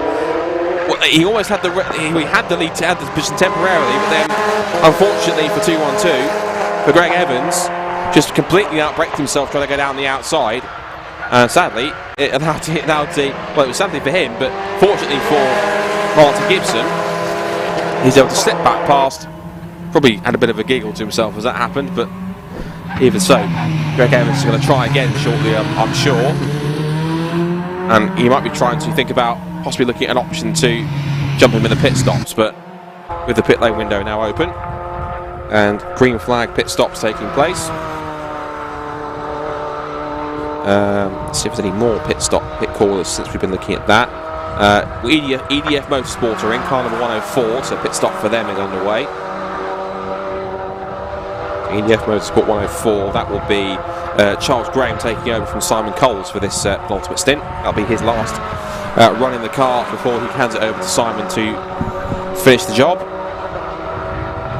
And what's interesting now is ever since that failed pass attempt a few moments ago, the pace hasn't really been there for Greg Evans. The momentum's gone a bit, and there goes Neil Plymouth to unlap himself in the PLR racing machine. Oh, and a lock up there, big lock up for PLR, running very, very wide. I wasn't sure if he was going to stop there for a second. He did get it anchored up eventually, but all the efforts to get past him, his over-enthusiasm just kind of got the better of him there, and just he slid wide. I'm sure that Martin Gibson had a bit of a wry smile. Greg Evans had a bit of a wry smile underneath his helmet, just having a bit of a giggle at that mistake. So just through the corkscrew they go. I'm sure there will be some pit stops very shortly. Some of the front runners, again, some of them might choose to leave it a la Uvia Hoffman's Lotus, right until the very end of the pit window, and you might get a very busy conclusion to this 5th round of stops. So let's have a look. So the highest placed car that's made it, now that's intriguing. Now, the highest placed car that's made its 4th pit stop is Team Greenheath. So that's the team which actually have double fuel. So they've got a very quick pit stop out of the way pretty early, which is interesting. So Gary Bates gone back in now after he had that mega stint chasing after Fabio Randaccio. So he will want to try and replicate that again and try and find some more pace, because they think if that's the case, if it all works out for them on the fuel calculations, then they can definitely take full advantage of that and potentially leapfrog a few more positions. They're currently sat in 7th place on the lead lap, and the time saved by a non-fueling stop must be quite massive, at several seconds, and that can make the difference. It can make all the difference in the right scenario. Uvia Hoffman's now 20 through into the pit lane comes your 2nd place car. Well, it was 2nd place, it's now going to relinquish that to Make Happen Racing, but into the pit lane comes Martin Gibson. He will hand back to Scott Jeffs for his final stint of the evening, as the light continues to drop and the headlights now are piercing through the ever darkening skies. And on this back section of the circuit, you can see headlights getting brighter and brighter now as the light continues to become less and less.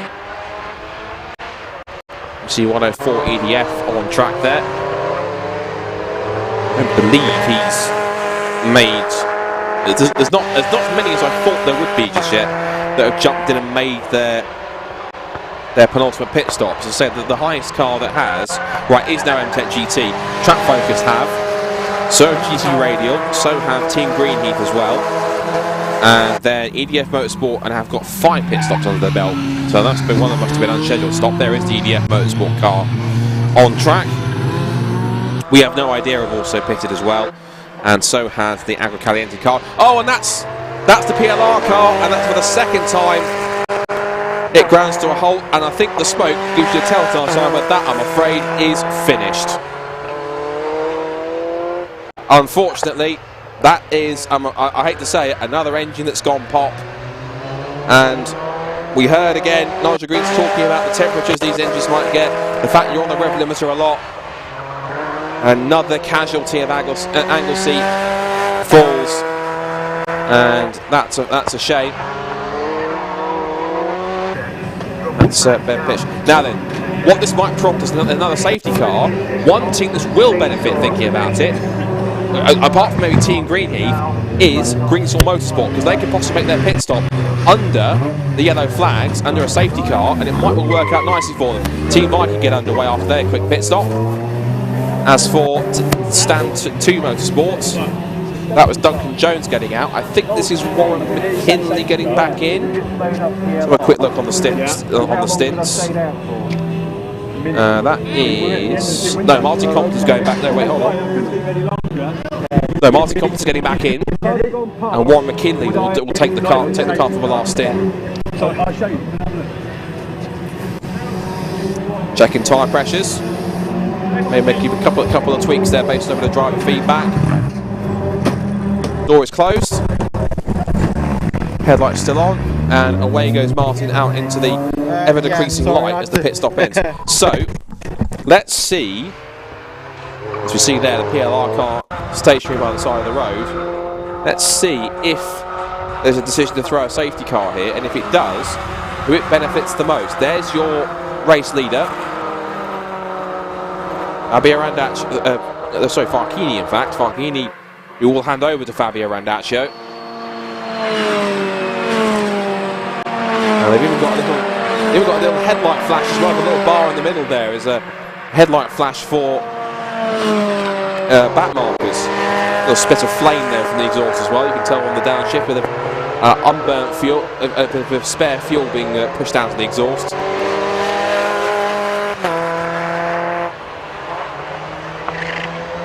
So that's just gone past the Plymouth and Pitch PLR racing car. Excuse me.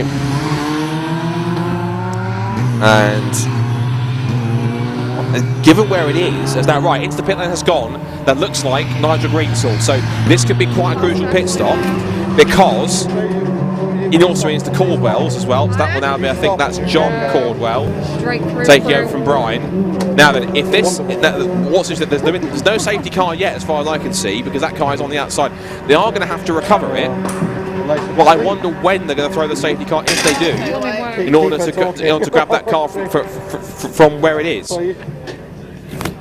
So, time-wise, 49 minutes left to go, and this should be quite intriguing. I wonder if there's possible opportunity here for this to work out quite nicely.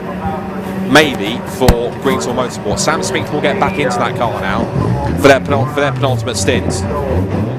More pit stops happening in earnest. The Caldwells are finished, and they're going to probably come out just after the Agro Caliente car goes.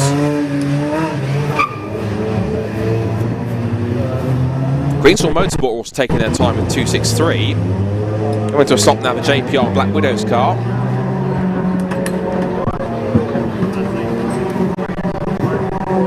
Out, I think, of that car has just... that was quite a tense stint by the looks of it. So, let's see if we can quickly just find out who that was. Fourth place stint, just quickly, because check who that was. That was Steve Harris, so he jumped over and handed over to David Clark for that one. I think we're going to Jamie, amongst the Florida pit stops. He's got one or two people to chat to, so... So as night time descends down here in the pit lane, we've got the JPR UVO Hoffman's Lotus car that's come in from leading the race. Farchini's just got out and Fabio has just got in with its lovely illuminated aerial. They've just taken on one churn of fuel. Farchini's just having a chat with Ben Pitch as we speak. I'll see if I can have a word with Farchini. In fact, he's just walked into the garage. I'll talk to Ben in the PLR car. You've had a bit of an up and down day, haven't you? Yeah, the saga continues, I think it is safe to say. Yeah, we had a pretty good first race, and then just not being able to catch that elusive break again for the second. We had drive shaft go, which was weird because it was the left rear drive shaft, and I was on the right hand curb just changing from third to fourth, and it went on the left. So and then now it looks like we've probably eighth or ninth engine of the day. It's not ideal, is it? I mean, you obviously have to use it. You can use it potentially as a drop round, but as I've said to a couple of drivers, it's been surprisingly hot in the car, and we know this place takes its toll. But it's as a driver, I mean, how hard is it out there? The format of the race with the 2-3 hours, I must admit, towards the kind of end of this race, I'm feeling a little bit achy, but it's not too bad in terms of heat. I think the problem we've got is you've got a couple of really high-speed corners, and that puts a lot of strain on the engine. And then there's also some pretty aggressive curbs as well, which is causing sort of oil starvation, all sorts of resonance and stuff. So it's been brutal. I've never seen so many. I mean, I've not been as long as Neil, obviously, but I've never seen so many Fun Cup cars fail in a single event like this. So yeah, it's obviously pretty bad. Alton Park next. It's a track that usually goes well for you, and fingers crossed you'll be able to have all your guests back as well. Yeah, I know it means a lot to Neil and the PLR team, and it's great to have some faces and some guests in the garage. Yeah, don't jinx it, because you said it now. I don't know if I can take much more bad luck. Well, I'll be nice next time, I promise. But that was Ben Pitch from the PLR racing team, and it just shows you that in Fun Cup anything can happen. As we say, it's getting dark now. The temperature has dropped dramatically, so hopefully the drivers will find it a little bit more comfortable in the cars. Back to you, Scott. Well, here's hoping, Jamie. Thanks for that, and great to get some insight on how Pitch was feeling about the whole scenario. The car is still out there on the edge of the circuit, just on the run towards Peel. Again, I'm not sure if they're going to throw some kind of a safety car to quickly snatch it and recover it. Maybe they're waiting until everyone's completed their cycle of pit stops. But yeah, it looks like I think everyone has done their fourth mandatory stop. So I'll quickly just refresh the timing screen. And we'll have a look, and it looks to me I think just about. Yes, everyone has. I think so. There's Neil Plimmer watching on from the sidelines. Captain, probably not feeling like Captain Fantastic right now, I don't think, but certainly it's been okay. And right on cue, there goes the safety car. So that will be obviously to clear up and to recover the PLR racing car. So I think what they have done, I think what Senior Clerk of the Corp Race has done, actually, which is quite a fair thing to do, is to let the pit stop cycle play out. Then when everyone's made their mandatory stop for that cycle, then put the safety car out so you can bring the pack back together and allow them to recover the car. That's quite smart thinking from Ray and the team in race control. So well done to them for working that one out. So once again, the RunYourFleet.com Jaguar XF Sport Brake safety car makes another appearance today, because it has done several times. And once again, big thank you to Run Your Fleet, who of course are the company to speak to for all your vehicle and vehicle management needs for your company. They've got a range of different options in which you can manage and have all the crucial little details covered. So please do be sure to go and check them out. RunYourFleet.com. And of course, they were not only partners for the BRSCC for this year, but also suppliers of this wonderful Jaguar XF Sport Brake safety car, which also uses the course car at some events. It debuted at Donington Park, our first race meeting of the year in May, and it's been with us pretty much for as many events as possible this year to be out in force. And wonderful to have a dedicated safety car for the first time since the days of the old school Ford Sierra Cosmos that used to have the old white Ford Sierra Cosmos with the green and yellow BRSCC decals on it. That was quite something in the day, back in the day. So everyone's starting to close up now. Now let's just have a look at who's where, because one team I did think it was going to benefit was Greensall Motorsport. They're showing, if I refresh that, if they're possibly a bit further up now. Right, now they're showing us still a lap behind, so I think maybe their gamble on trying to get themselves towards the front might not have quite worked just yet, because yeah, they're currently on the lap where they're still showing us a lap behind. So I think they were hoping that the sequence is going to play out better for them, but whilst they did manage to get the lap back briefly, hitting on that sequence has allowed them has seen them drop back down to 8th, or get back up to 8th, but still a lap behind the leader. So maybe not quite in contention anymore. To fine sight, seeing the Fun Cup cars with headlights ablaze as the light continues to fade even more. We had nighttime practice last night, started around about 10:15, so around about this sort of time we had the cars out there adjusting to night practice. The bright yellow lights of the safety car flashing away on top.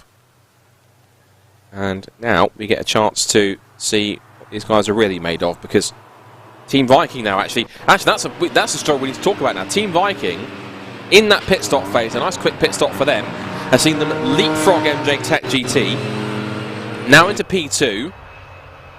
Who knows, could be a quite strong result, could be a potential podium. Either way, it should be quite intriguing to watch them. Now the car in between them, ironically, is quite a quick car in itself. It's the Dispatch Bay Express car, which I think now possibly has, I'm going to have a guess on the 5th stint and going by the sheet I've got here. I'm guessing that's going to be Andy Bicknell at the wheel of it, and they're going to give Harry Mailer the chance to go out and probably get some laps in. There's the recovery of the PLR racing car, which with its sadly rather unfortunately cooked engine is being trailered back to the paddock. I'm sure that Neil Plimmer and co will work on that between rounds, and that we back out next month in a few weeks at Alton Park. As the field starts to wind up, and I think we might, depending on the speed of the safety car, I think we'll be under it for one more lap at least. I think maybe next time by was when we'll get this racing back underway. Yeah, the safety car's taking them back through again. I anticipate that because it's quite close to the pit entry that we might actually be able to get racing back underway at the end of this lap, but we'll wait and see what the race control decides to do in terms of actioning the cessation of the safety car. So let's just recap on where we are order-wise. And Uwe Hoffman's Lotus has the lead. Team Viking in second place.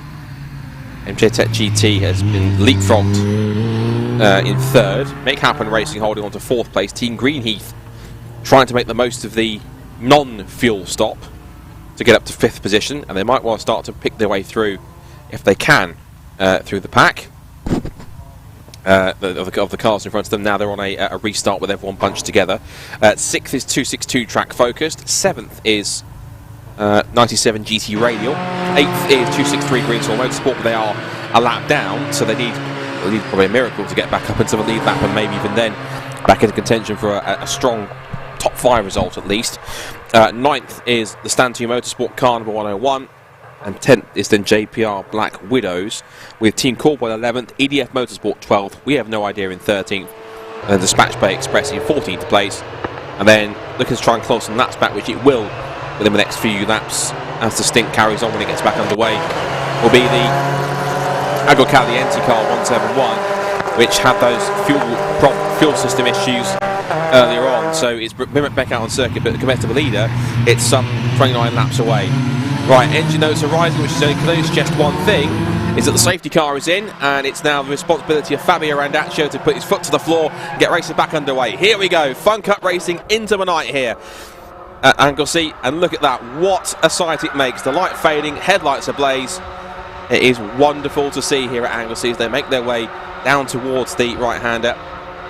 One thing I was going to mention as well is that in the darkness here at Anglesey, they don't use conventional flags. What they do use is these special light boxes, which kind of flash on, kind of like the manual handheld version of the electronic kind of flags and signals that you get in places such as circuits like Brands Hatch or other sort of kind of grade 2 or grade 1 FIA circuits, when essentially one side of them flashes green, the other side flashes yellow.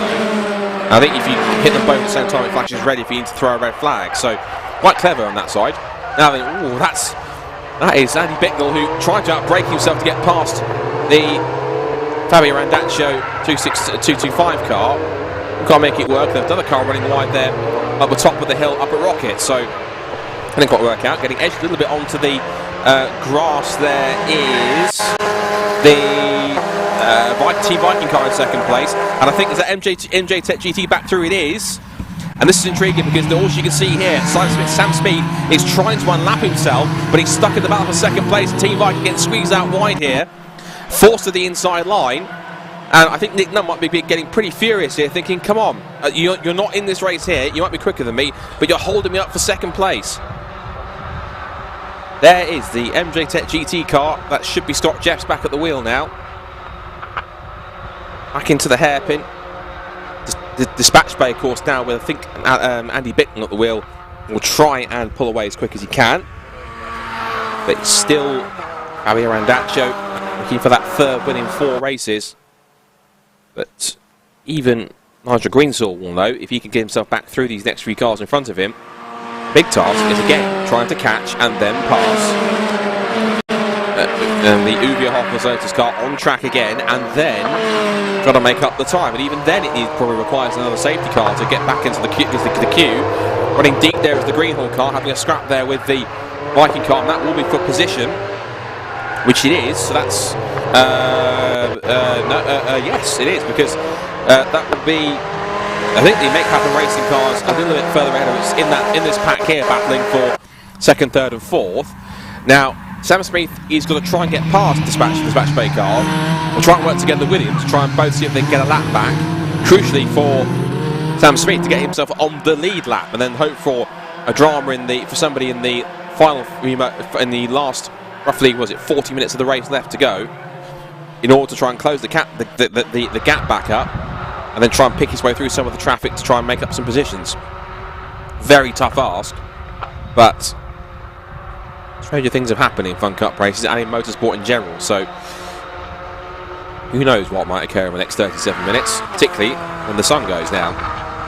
Side by side, Dispatch Bay duking it out on track with Andy Bicknell battling with Nigel Greensall there between the two of them. Making a fantastic tussle. Here comes Nigel Greensall trying to squeeze his way up the inside. He'll be on the outside of a Rocket. In there too is the Scott Jeffs MJ Tech GT car. Nick Nunn's in there too as well. So is Gary Bates. They're all getting very very mixed up here in this battle for. I think that was that Greenhall just elbowing the Team Viking car out of the way there. It's all getting a bit feisty and frantic here up at Anglesey. Now that the lights faded, the lights are on, the sun goes down, everyone starts to change a bit. The track focus car must be, so the Make Happen racing car is in there somewhere. But this is the Viking car in third place, Team Greenhall. That's third and fourth. It'll twitch wide, and there's the Make Happen racing car back down in fifth position. So that has been a bit of a switch around. But this is now with Team Viking in, that with MJ Tech GT in there, second, third, fourth, and fifth all together for track position. It's pretty crucial here. Now, if Nigel Greensill can get past Bicknell, who's run quite wide and quite deep into the banking, there'll be a chance for him to get through, which it has, so he's got through. So whether that was an instruction from his team saying, look, Nigel's quicker than you, don't try and hold him up, you're several laps behind, you need to let him through, or whether simply just it was a mistake from Andy, either way, Nigel Greensill is through, and now all the work has to start again now. Sorry, that's the Greensill Motorsport car with Sam Smith at the wheel. So can Sam now use the track position he's got to try and close down the 4-second gap to Uwe Hoffmann's Lotus, and then on top of that, try and improve his position as best he can from where he is in eighth position. It's a very, very tough task for him, but he'll certainly give it a red hot go if he can try and make it happen.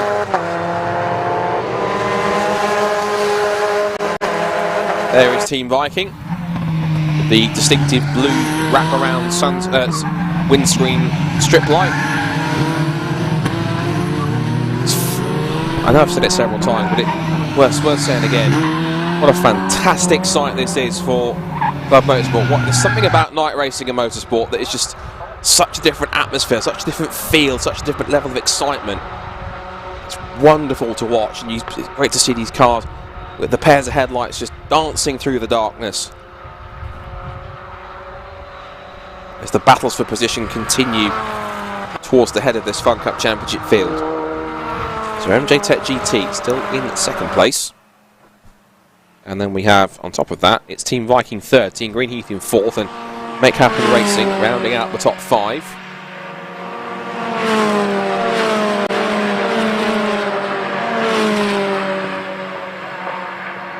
Just fantastic spits of flame from the exhaust on the downshifts as the engine just dumps a bit of spare fuel through the exhaust, and it just catches fire, catches a light on the heat, and it's a fantastic little pop and bang on the back of it. Adds to the spectacle of evening racing.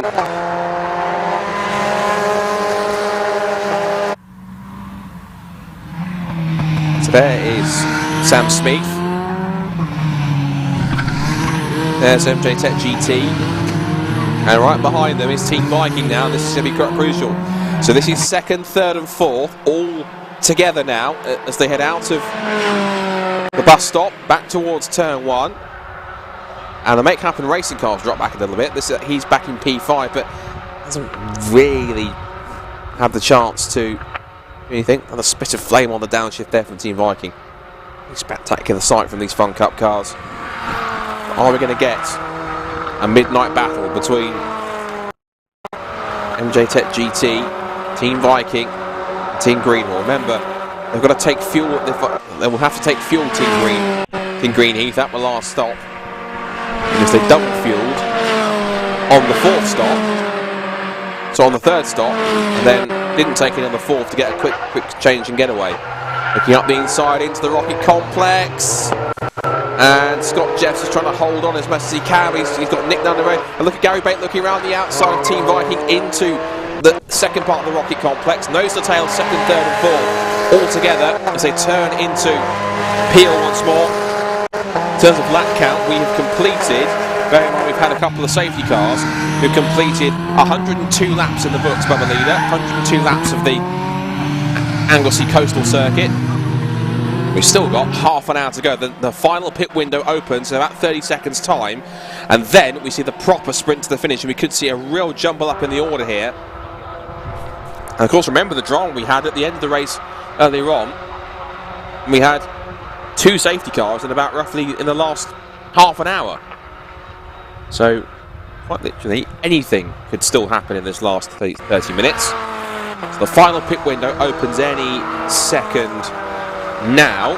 So we're now inside the last half an hour, which means the last window for pit stops has now opened.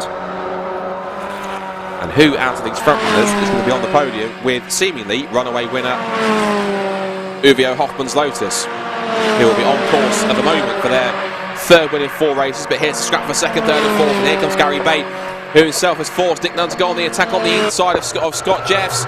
Makes the dive up the inside, but they're both run wide on the exit of the corner, and now looking round the outside is Gary Bate. Takes one, can he take the other on the exit of the Rocky Complex? But he's got past initially Scott Jeffs, but he fights back on the exit now towards Peel, has the inside for the right-hander. Just forcing a little wide on the exit, but Team Viking has held on to second. Well, he's got through into second place, and it was all started from that move. Back up the inside, it goes Team Greenheath, he's through. So the MJ Tech GT goes from second to fourth in 1 lap, and it is now into second place goes Nick Nunn. So Nick Nunn. And ahead of him now is behind him now is Gary Bates, as we see Scott Jeffs trying to chase after them both. And also what's intriguing is that the Dispatch Bay Express car is essentially keeping pace in front of them. He's not really pulling away, but he's not losing a desperate amount of time. He's pretty much staying where he is and enjoying it very much. That's the pace of Neil Climmer, it seems, of Andy Bicknell, it seems. 122.331. Team Viking, Team Greenheath were a fraction faster than him on the last lap, so but fairly even on pace. Now, last pit stops are about to be beginning. Here's the JPR Black Widows car. So that will be for the last stint. That will be 99 is in, and that was going to be Dominic Jackson, who will clamber in. Also in the pit lane there is 262 Track Focus. They're in for their final pit stop, but they've completed their stop now. And that's Sean Cooper getting back in. He started the race. Now he's going to top and tail it with a run in the final stint. Also completing their stop. Ellis Hadley getting back in, taking over from Steve Peat. So that's the done there. Alongside that, I thought for a second Dominic was going to try and refire the car, but the cars seem to have stalled. No engine though. Meanwhile, Kean Jewis then gets his first experience of night racing. He jumps in. John Caldwell has relinquished the 157 car.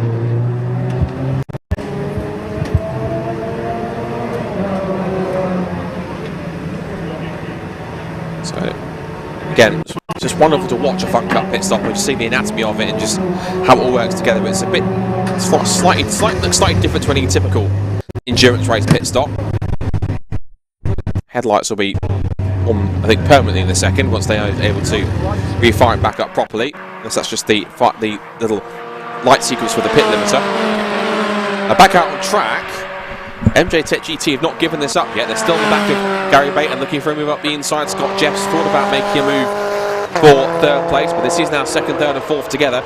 All three of them still chasing Dispatch Bay Express at the moment, who is, after that snap throttle cable, still back in 14th place, but lapping on the same pace pretty much as these 3 cars behind him. So no real reason at the moment to have to move out of the way. Now the Caldwell car's been in for quite a while. That car hasn't left yet, so I don't know if that's an issue for that car, but either way, right, now it seems to be getting underway under its own steam now. So Kean Jewis leaves and heads back out into the darkness for his, I think his first proper night racing stint. So Uvio Hoffmann's Lotus, their gap actually, thinking about it, it's not as large as I thought it was. It's only 6 seconds. Now into the pits has come Dispatch Bay Express. Of course, they're back in 14th, so they can jump out. And I think they're being a bit more leisurely about it here whilst the fuel's going in. Not really any rush because they're quite far down the order. The mechanics might be in a rush, but the drivers certainly aren't, because you can see there Harry Mailer casually strolls into the car. They're just here for the points, just to get the finish, to get it on the books. They can use it as a drop round, I'm sure. But I was going back to the lead gap. The gap between Uvio Hoffmann's Lotus and the lead, and MJ Tech GT in second place. I say only, but it's only 6.6 seconds. So, again, that being said, the last lap time for them coming through, and the Hoffmann's car with Fabio Randacci at the wheel, was a full 0.7 of a second quicker. And in fact, the gap has gone up. I need to refresh my timing screen. It's now 9.5 seconds, so it's looking pretty close between Team Viking and Green. In fact, here they are on track together, I think.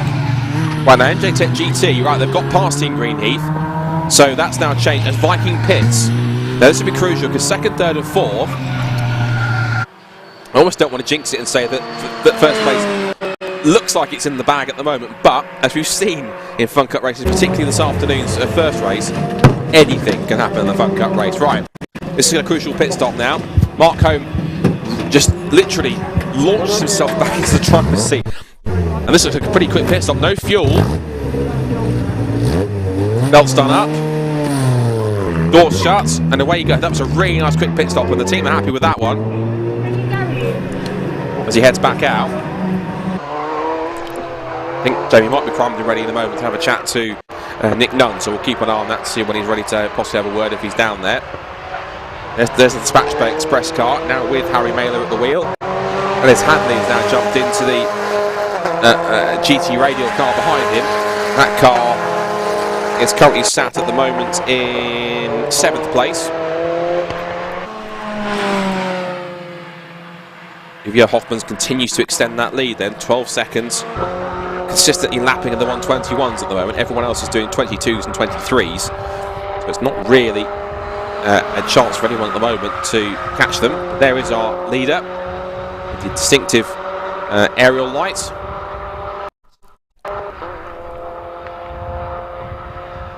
Quite a start to the season for these guys. 2 wins and a 2nd place so far. Make it a 3rd win from 4, you've got to say. They are pretty much looking as though they're going to be quite runaway favourites for the championship this year. So we've still got some more races to go. We've still got some more appearances, and we've got two visits to Alton Park, one of which includes 2 races, a 1-hour sprint and a 4-hour longer race. Similar formats that we had at Stetterson last year to start the 2020 season. We also got a stop at Netterton. I think I have to look at the calendar again to double check that. But also on top of that, we've then also got the season finale, which is going to be at Donington Park in November, so that'll be quite a spectacle to watch us to see. That is Fabio Randaccio carving his way past the back mark, because he's going to make his final stop fairly soon, because the pit window will close in a few minutes' time. We'll just see if I can just double check what that other round was.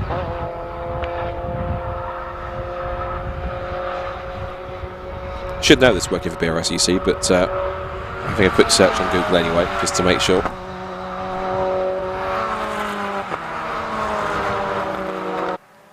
So there goes Fabio Randaccio. Let's confirm where we're going. Right, so it's Alton Park is next on the agenda. That's a 4-hour race on August the 14th. Then it's Croft. Croft is a quite popular circuit to go to Fun Cup, so good to have them back there. That's another 4-hour race on the 4th of September. 2 races back in October. 2 races at Alton Park in one day, the 1-hour and the 4-hour. And then the finale at Donington Park again. So we top and tail the season at Donington Park, both on the national circuit. And that's that. There's the Stand 2 Motorsport car in for its final pit stop. That should be, I think, Warren McKinley that takes over. Martin Compton has jumped out, so Warren now heads out into the darkness to finish the job. And just watching the Uvio Hoffmans Lotus car make its way back down the pit straight again. See the headlights searching for the circuit as it turns through. Now then, here's a possibly crucial pit stop, because this is now Sam Speed handing over to Nigel Greensill. Leaders. So leaders are coming in, so we might possibly jump down to Jamie in a second.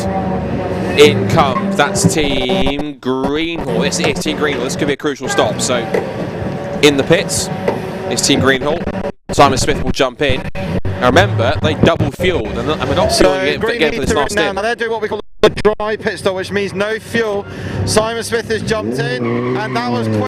That was around 11 seconds, and that hopefully will have brought them back into the podium position. They were battling with Team Viking, who had to put a little bit of a splash of fuel in. So it's all go here in the final 25 minutes. Excellent, thank you Jamie for the info. So that means the dry pit stop will certainly mean, as you say, that the strategy hopefully will pay off for them. If they can leapfrog the cars around them, they get themselves into the podium, I'm sure they'll be absolutely delighted if they can. There's the track focus car, that's made its final pit stop. I think that was Dominic Jackson who jumped in for the final stint. I'll double check that, but he's in. And there is Simon Smith. Now this is the crucial thing. Now he's battling with Team Viking. There is Team Viking on the road. And I think Nick Nunn has handed over to Mark Holm, if I'm correct. I'll check on the timing screen just to confirm that. So, Team Viking, have they made their final pit stop? And the answer is yes, they have. So, this is now, well, they are now in, well, they're in second place at the moment because it shows Team. That's interesting. So that's the last time they came across. I think that's means to update the timing screen when they've come through, because it definitely, as you saw there, Team Viking ahead of Team Greenhall. There they are. So it is now into the podium places, it seems like, as though. Team Greenheath, which they have. So great strategy. It appears to have paid off here for Team Greenheath. The heavier double fuel churn strategy on that pit stop has really bought them time in the last two pit stops here this evening.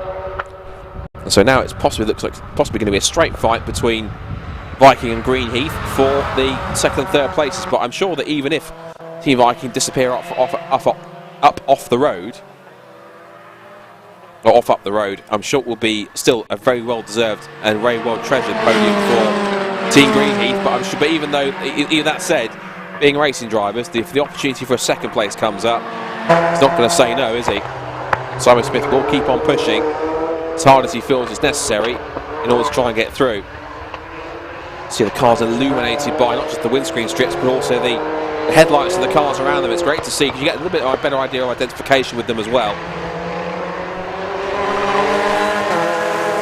Team Viking continuing to hold on to the advantage at the moment. Second place, but look at MJ Tech GT, they're really getting the mix as well now. It's going to be Martin Gibson, I think. So it's going to be Mark Coe versus Simon Smith, and then the MJ Tech GT car of Martin Gibson. The second, third and fourth. Ultimately, one of these three cars will be disappointed and will be without a podium. Here it comes down the inside, a big dive up into the banking for Martin Gibson to make the move. And Martin Gibson slides through into third place. So that was a key pass. Now, how key that will be in the end, I'll have to wait and see, because Team Greenheath will try and come back at them. Simon Smith will try and get himself in the tow here as they turn through the right-hander. And remember what Ben Pitch was saying, is that with the temperatures being cooler here at the moment in the evening, hopefully that will do the engines a bit more good. And oh wait, no, forgive me, that wasn't I'm so sorry, that wasn't I was getting confused with the similar different camo liveries. That wasn't the MJ Tech GT car, that is Nigel Greenshaw back at the wheel. So he's trying to, where possible, unlap himself. He's made a dive up the inside to get past Team Greenheath. Now he's trying to unlap himself on Team Viking, whilst also trying not to compromise Mark Holm and to put him under massive pressure from the Greenheath car behind. Down through the corkscrew. Just a quick time check on where we are. We're inside the last 20 minutes here at Anglesey. We're now at 16 minutes to go into the closing stages of what's been quite a fantastic first day of racing here at Anglesey. There's more to come tomorrow. There's more action from the Mazda MX-5 Championship and Superkart. We've got 2 races for the MX-5 Clubman Championship as well. 2 more races for National Formula Fords, and also 2 races for the modified Ford series as well. So plenty to keep you occupied tomorrow. Do be sure to come and join us for more action here at Anglesey.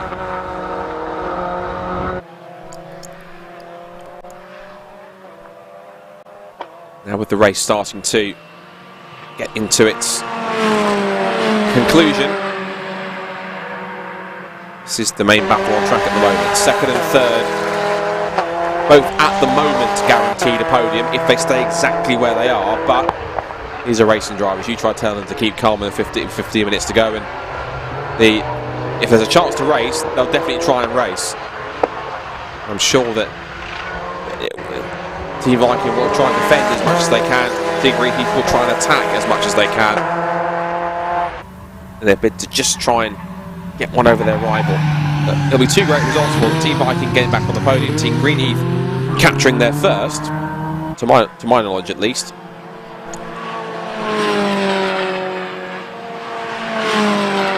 It looks like the strategy is absolutely paying off for them. Quick recap of where the rest of the build are. For the record, Uvia Hoffman's Lotus has a 21-second advantage, as you can see on the screen on the left-hand side. 21.1 seconds is the gap at the moment, with just under 15 minutes to go. Team Viking in second place, only 7/10 ahead of Team Greenheath. MJ Tech GT is now currently in 7th, as in 4th, ahead of Make Happen Racing P5, Track Focus in 6th. GT Radials in 7th place from Greensaw Motorsport, who are still not on the lead lap. They're actually behind GT Radial, who are on the same lap as them, but both being a lap behind, as is also Stand 2 Motorsport. Then it's in 9th place, and then JPR Black Widows rounds out the top 10, then being 2 laps down from the leaders. The rest of the pack is 11th place for Team Caldwell, EDF Motorsport 104 and 12th. We have no idea in 30th place in car 107. And there were 2 cars which hit problems earlier that had to head to the pits and be fixed. Were Dispatch Bay Express and also Agro Caliente in 14th and 15th places. The 2 cars that we've lost in this race after an engine issue, another engine failure for PLR Racing. They retired out on track around about 25-30 minutes ago. And Agro Caliente also had issues which forced them into the garage, and they're out of the race as well.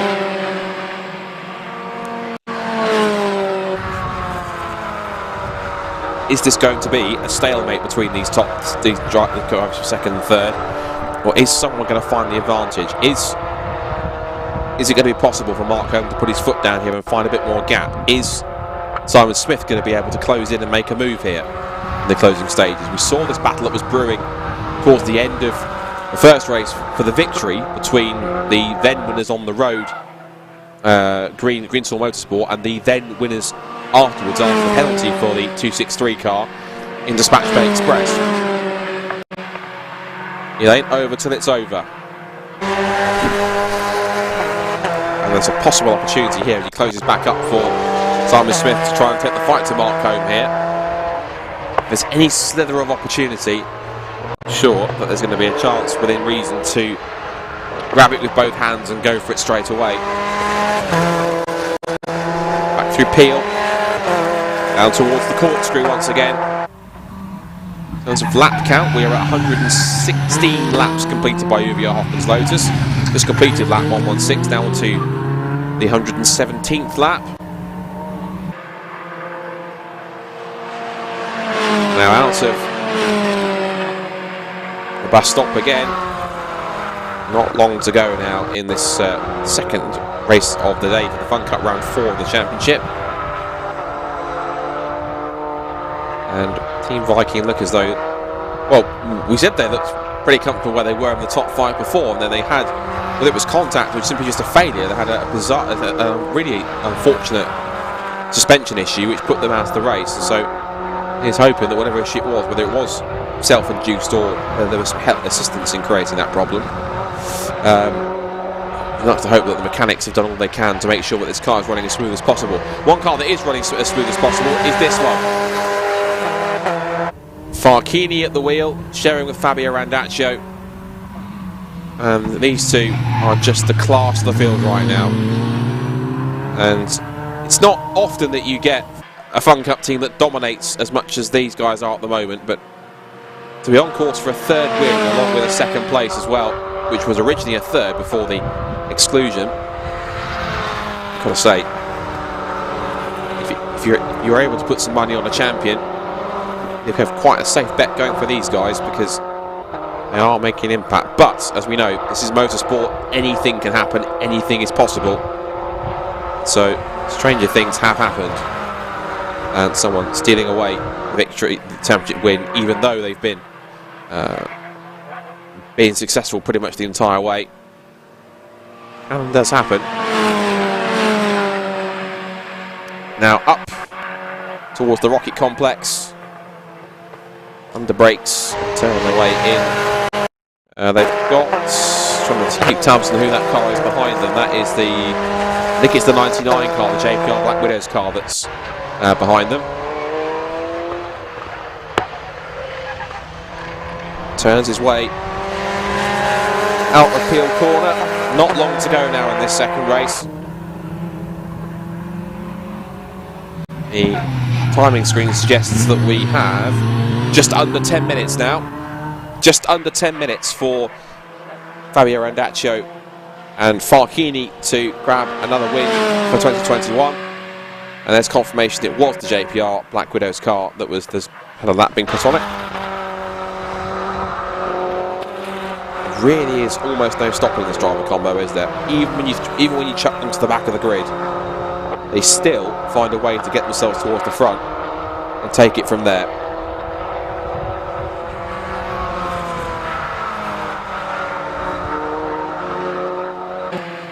A little twitchy through church, but it's working. The loose nature of the car seems to be working nicely for Farchini. Always a joker, always a character in the paddock. An evident sense of humour, and definitely someone not on top of that, but he also picks his co-driver as well. And he's one heck of a driver as well. And he's doing quite a fantastic job at the wheel of his car here, proving that regardless of it being day or night, rain or shine, these two are incredibly tough to beat. Back into the corkscrew. Still time for things to change here. So, Team Greenheath, I know, will be looking forward to a potentially best result ever, because they have pushed hard, and I don't think anyone would begrudgingly let them have anything that easy, or begrudgingly make it difficult for them. It's nice to see a new team or new faces on the podium when they make their first appearance, and it might just be, I'm sure it will feel quite special for Team Greenheath. But here still is your race leader, Uvio Hoffman's Lotus.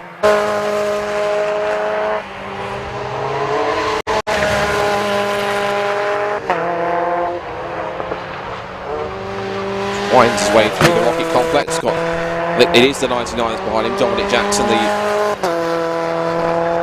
the Black Widows JPR run car.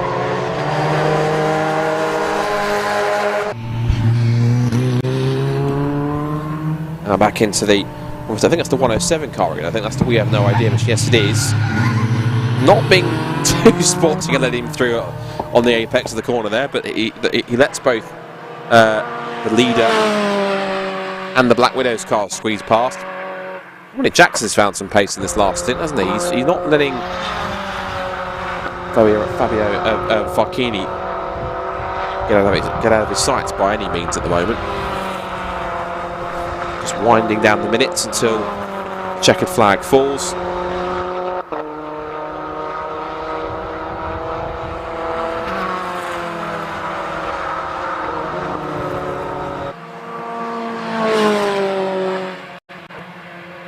Just making their way towards the final minutes of this fourth round of the 2021 Fun Cup Endurance Championship, and how nice it's been to have night racing again with us here this weekend at Anglesey.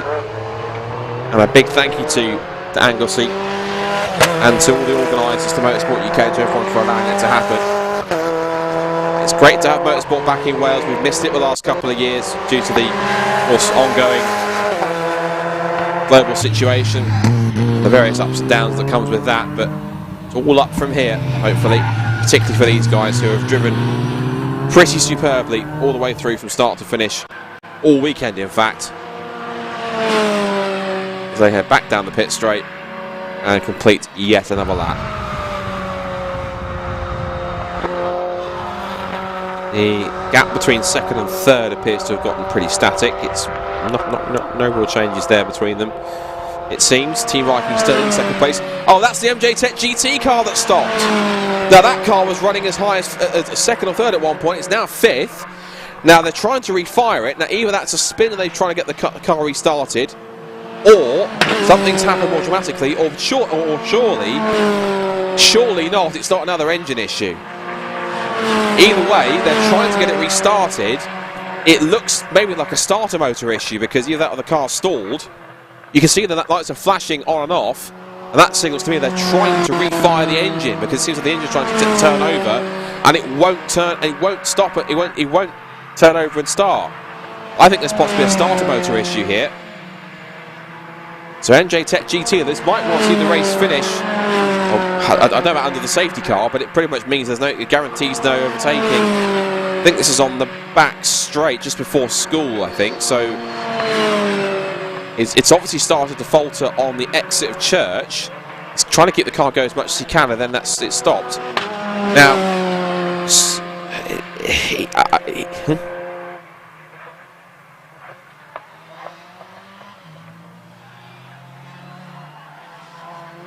the MJ Tech GT car. And marshals are there on the scene, so there'll be yellow flags down there, and I imagine possibly they might even decide to... Now, whether or not this is a decision for the clerk of the course, whether they decide to keep it running with, but cover that area over with double wave yellows to prevent any overtaking, or of course the cars to back off. In fact, it does look like it's down at that area, down the one towards School Corner. I couldn't quite get an exact glimpse of it. Now, it's been pushed off the circuit a bit further. There it is. And yeah, another front-running car bites the dust with mere minutes to go in the race. There's always a twist in these Fun Cup races. Fun Cup always decides to throw up an occasion, throw up something in the end. And heading up through the on a few corners to end another lap. And they're still allowing to go. 2 minutes 49 to go on the clock, so pretty much I'd say that's roughly around about maybe 2, maybe 3 laps, depending on what kind of pace they've got, and if they want to throw the flag just seconds before in order to be able to do so. It's been wonderful to have the Fun Cup here today at Anglesey. 2 races that's been thoroughly exciting from start to finish. The first one was a nail-biter with all the different changes in safety cars, but it really has been a weekend where some of the front runners have just hit dramas mostly through no fault of their own. I'm sure they'll try to regroup and head to Alton Park in August with the ambition to try and put right what went wrong this weekend, particularly those who fell out with mechanical issues. Maybe try and iron out the kinks a bit more and just to get their cars a bit more in shape, ready for the next test. I think by the looks of it, if they do decide to let it run to its course, I think we're going to get 2 more laps at the end of this one, I think. That time's 1 minute 20, 1 minute 21, so yes, X in the final, but yeah, we're going to get 2 more laps on this one, definitely. 1 minute 30 on the clock, so 2 to go here in this into the night race. We started in the late evening, around about just before 8 o'clock, into the twilight, and now into the darkness here. This wonderful picturesque circuit. There's some fantastic shots on the cameras, and we hope that you guys have enjoyed it all too. Let's quickly go back to some of our YouTube comments that we've had as well. Again, thanks to Pork 750, Felipe Gomez is here as well, Revo Games as well, Massatan Super 98, and a few others, Camber who's also watching as well, Philip Parsons and a few others. Thank you to everyone who's been in touch today on the live stream, whether it's been on YouTube or on Facebook as well. Every single comment and like and share is all appreciated, because it means we can spread the word on Club Motorsport and the fantastic things that the BRSCC are doing, of course, this year and going forward into next year, with some of the plans being worked on in the background for some more brilliant stuff coming along, all to be revealed in the coming months. But for now, it's been a wonderful time for Fun Cup. They've enjoyed coming back to Anglesey. They've enjoyed coming back to the night racing format. I know all the drivers have certainly enjoyed it. It's been quite a physical race weekend for them with the heat. But now, thankfully, for Uwe Hoffmann's Lotus, they will get no more laps because the checkered flag is out, and it is a third win out of 4 for Uwe Hoffmann's Lotus. Fabio Randaccio and Farchini take victory once again in 2021. It is going to be second place for Team Viking, I think, by the looks of it. Haven't crossed the line just yet. We have P6 for GT Radio. They've confirmed themselves across the line. And 7th place has gone to the Greensall Motorsport squad. And we're hoping for a bit more. Here comes Team Viking. Nick Nunn and Mark Holm cross the line to pick up P2 in a very strong finish. And Team Greenheath will cross the line shortly. Yes, they've done it. Cross the line goes Team Greenheath, their first podium in Fun Cup. What a fantastic strategy play they made, and it really paid off in the end. Congratulations to Team Greenheath for their first Fun Cup podium. That's well deserved. A fantastic effort all round from them to make that happen. 4th goes to Make Happen Racing. 5th goes to Track Focus 262. That's a really nice result for them as well. They've had some really awful luck the first few meetings, but Track Focus 262, great drive for those 3 to make it their way through. And I believe we've already got Jamie down in the pit lane with our winners, Uwe Hoffmann's Lotus. We've got Farchini in the car, but Fabio is down the pit lane with Jamie Peters-Ennis. I'm sure he's absolutely delighted with his 3rd win out of 4 races. So, after another thrilling Fun Cup Endurance Championship Round 4, Uwe Hoffmann's Lotus have made it 3 out of 4. Fab, you've got to be happy, mate. Oh, it's absolutely outstanding. Yeah, I'm so pleased. We were all at odds this morning with the first race. The car just would not behave, and I think we just had a duff set of tyres. It was like rally driving out there, and then from the very first lap of this race, the car was absolutely on point, and the race has just gone absolutely our way. There are a few safety cars that set us back, but every time we've been able to pull a gap, couldn't be happier. What a brilliant race. And it's been a crazy day, hasn't it? It's been a long day for us all. I think we'll all deserve a beer tonight, but it just proves that how unpredictable this championship is. Yeah, and I think there's been some really good Fun Cup racing today. I think the first race particularly was just a cracking Fun Cup race. There was just battles the whole way through the field, which is just what you need, which is what you want and what you expect from Fun Cup. It's a shame there's a bit of attrition for the second race, but still, blinding racing as ever. And is it coming home? It's coming home. It's coming. Fun Cup's coming home.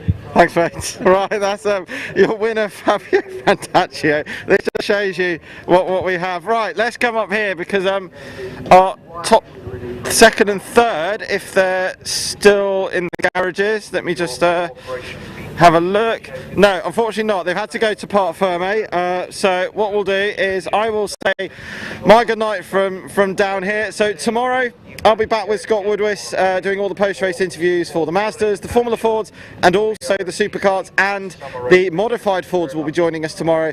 So from down here in the pit lane, from me and Ant, it's good night. Thanks, Jamie. Brilliant work all day today, and he'll be back tomorrow, of course, as well. We'll run through the timetable for them in a little bit shortly. But for those watching on the Fun Cup stream, we're going to wrap you up for this one. But thank you very much for watching, of course. And we know you always enjoy these Fun Cup live streams since we started them. That's now 4 races in the books. It's now victories today for Dispatch Bay Express and for Uwe Hoffmann's Lotus. They now have 3 wins out of 4.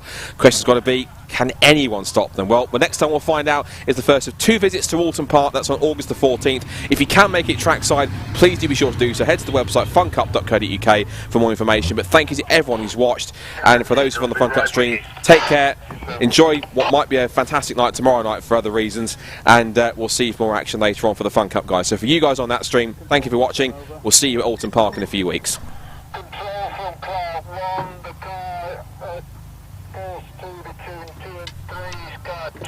And just for those continuing on our BRSCC stream, we'll be able to wrap up and just give you an idea of what you can experience for tomorrow. So here's the timetable. This is actually the timetable for today's action, actually, for Saturday. So that's what we've had today. 2 Fun Cup races, British Superkarts and Mazda MX-5s and National Formula 4 with the MX-5 Supercup. So we'll be able to give you the timetable in a second on the screen. I can give you, there we go, that's what we had. That's for tomorrow. So that's brilliant. So that's the second half of the day, I think. So I'll give you the first half of the day. So we've got the Motorsport UK.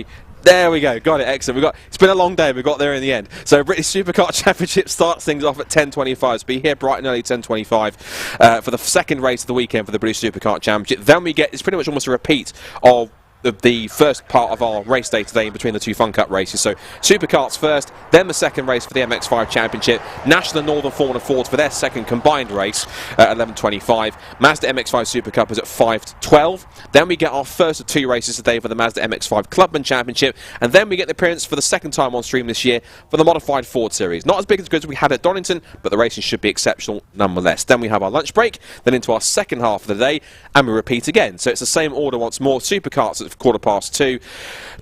It's then Mazda MX-5s at 2:50. 3:15, it's then the final race for National Formula Fords, because Northerns only have 2 this weekend, Nationals have 3. There'll be a third separate race for them on their own. Then it's the third MX-5 Supercut race, second MX-5 Clubman race, and to round off the evening, it'll be 10:05, the Modified Ford Series. And then apparently after that, there's some kind of football match going on, apparently. So, but we'll get to that, I suppose, when we get to it later on. Right, I know everyone has stayed up late to watch this one, so if you have stayed up late, thank you ever so much for watching it tonight. It's been a fantastic first day of racing at Anglesey. Great to be back here in Wales, and we do it all again tomorrow from 10:25 tomorrow in the morning. So from myself, Scott Woodwis, from all of us here at Anglesey, from AJK, from James Peterson, BRSCC, and everyone involved, thank you ever so much for tuning in. Join us tomorrow 10:25 for action for here from Sunday. But until then, enjoy tonight, and we'll see you tomorrow for more action here in Wales. But until then, take care. Right.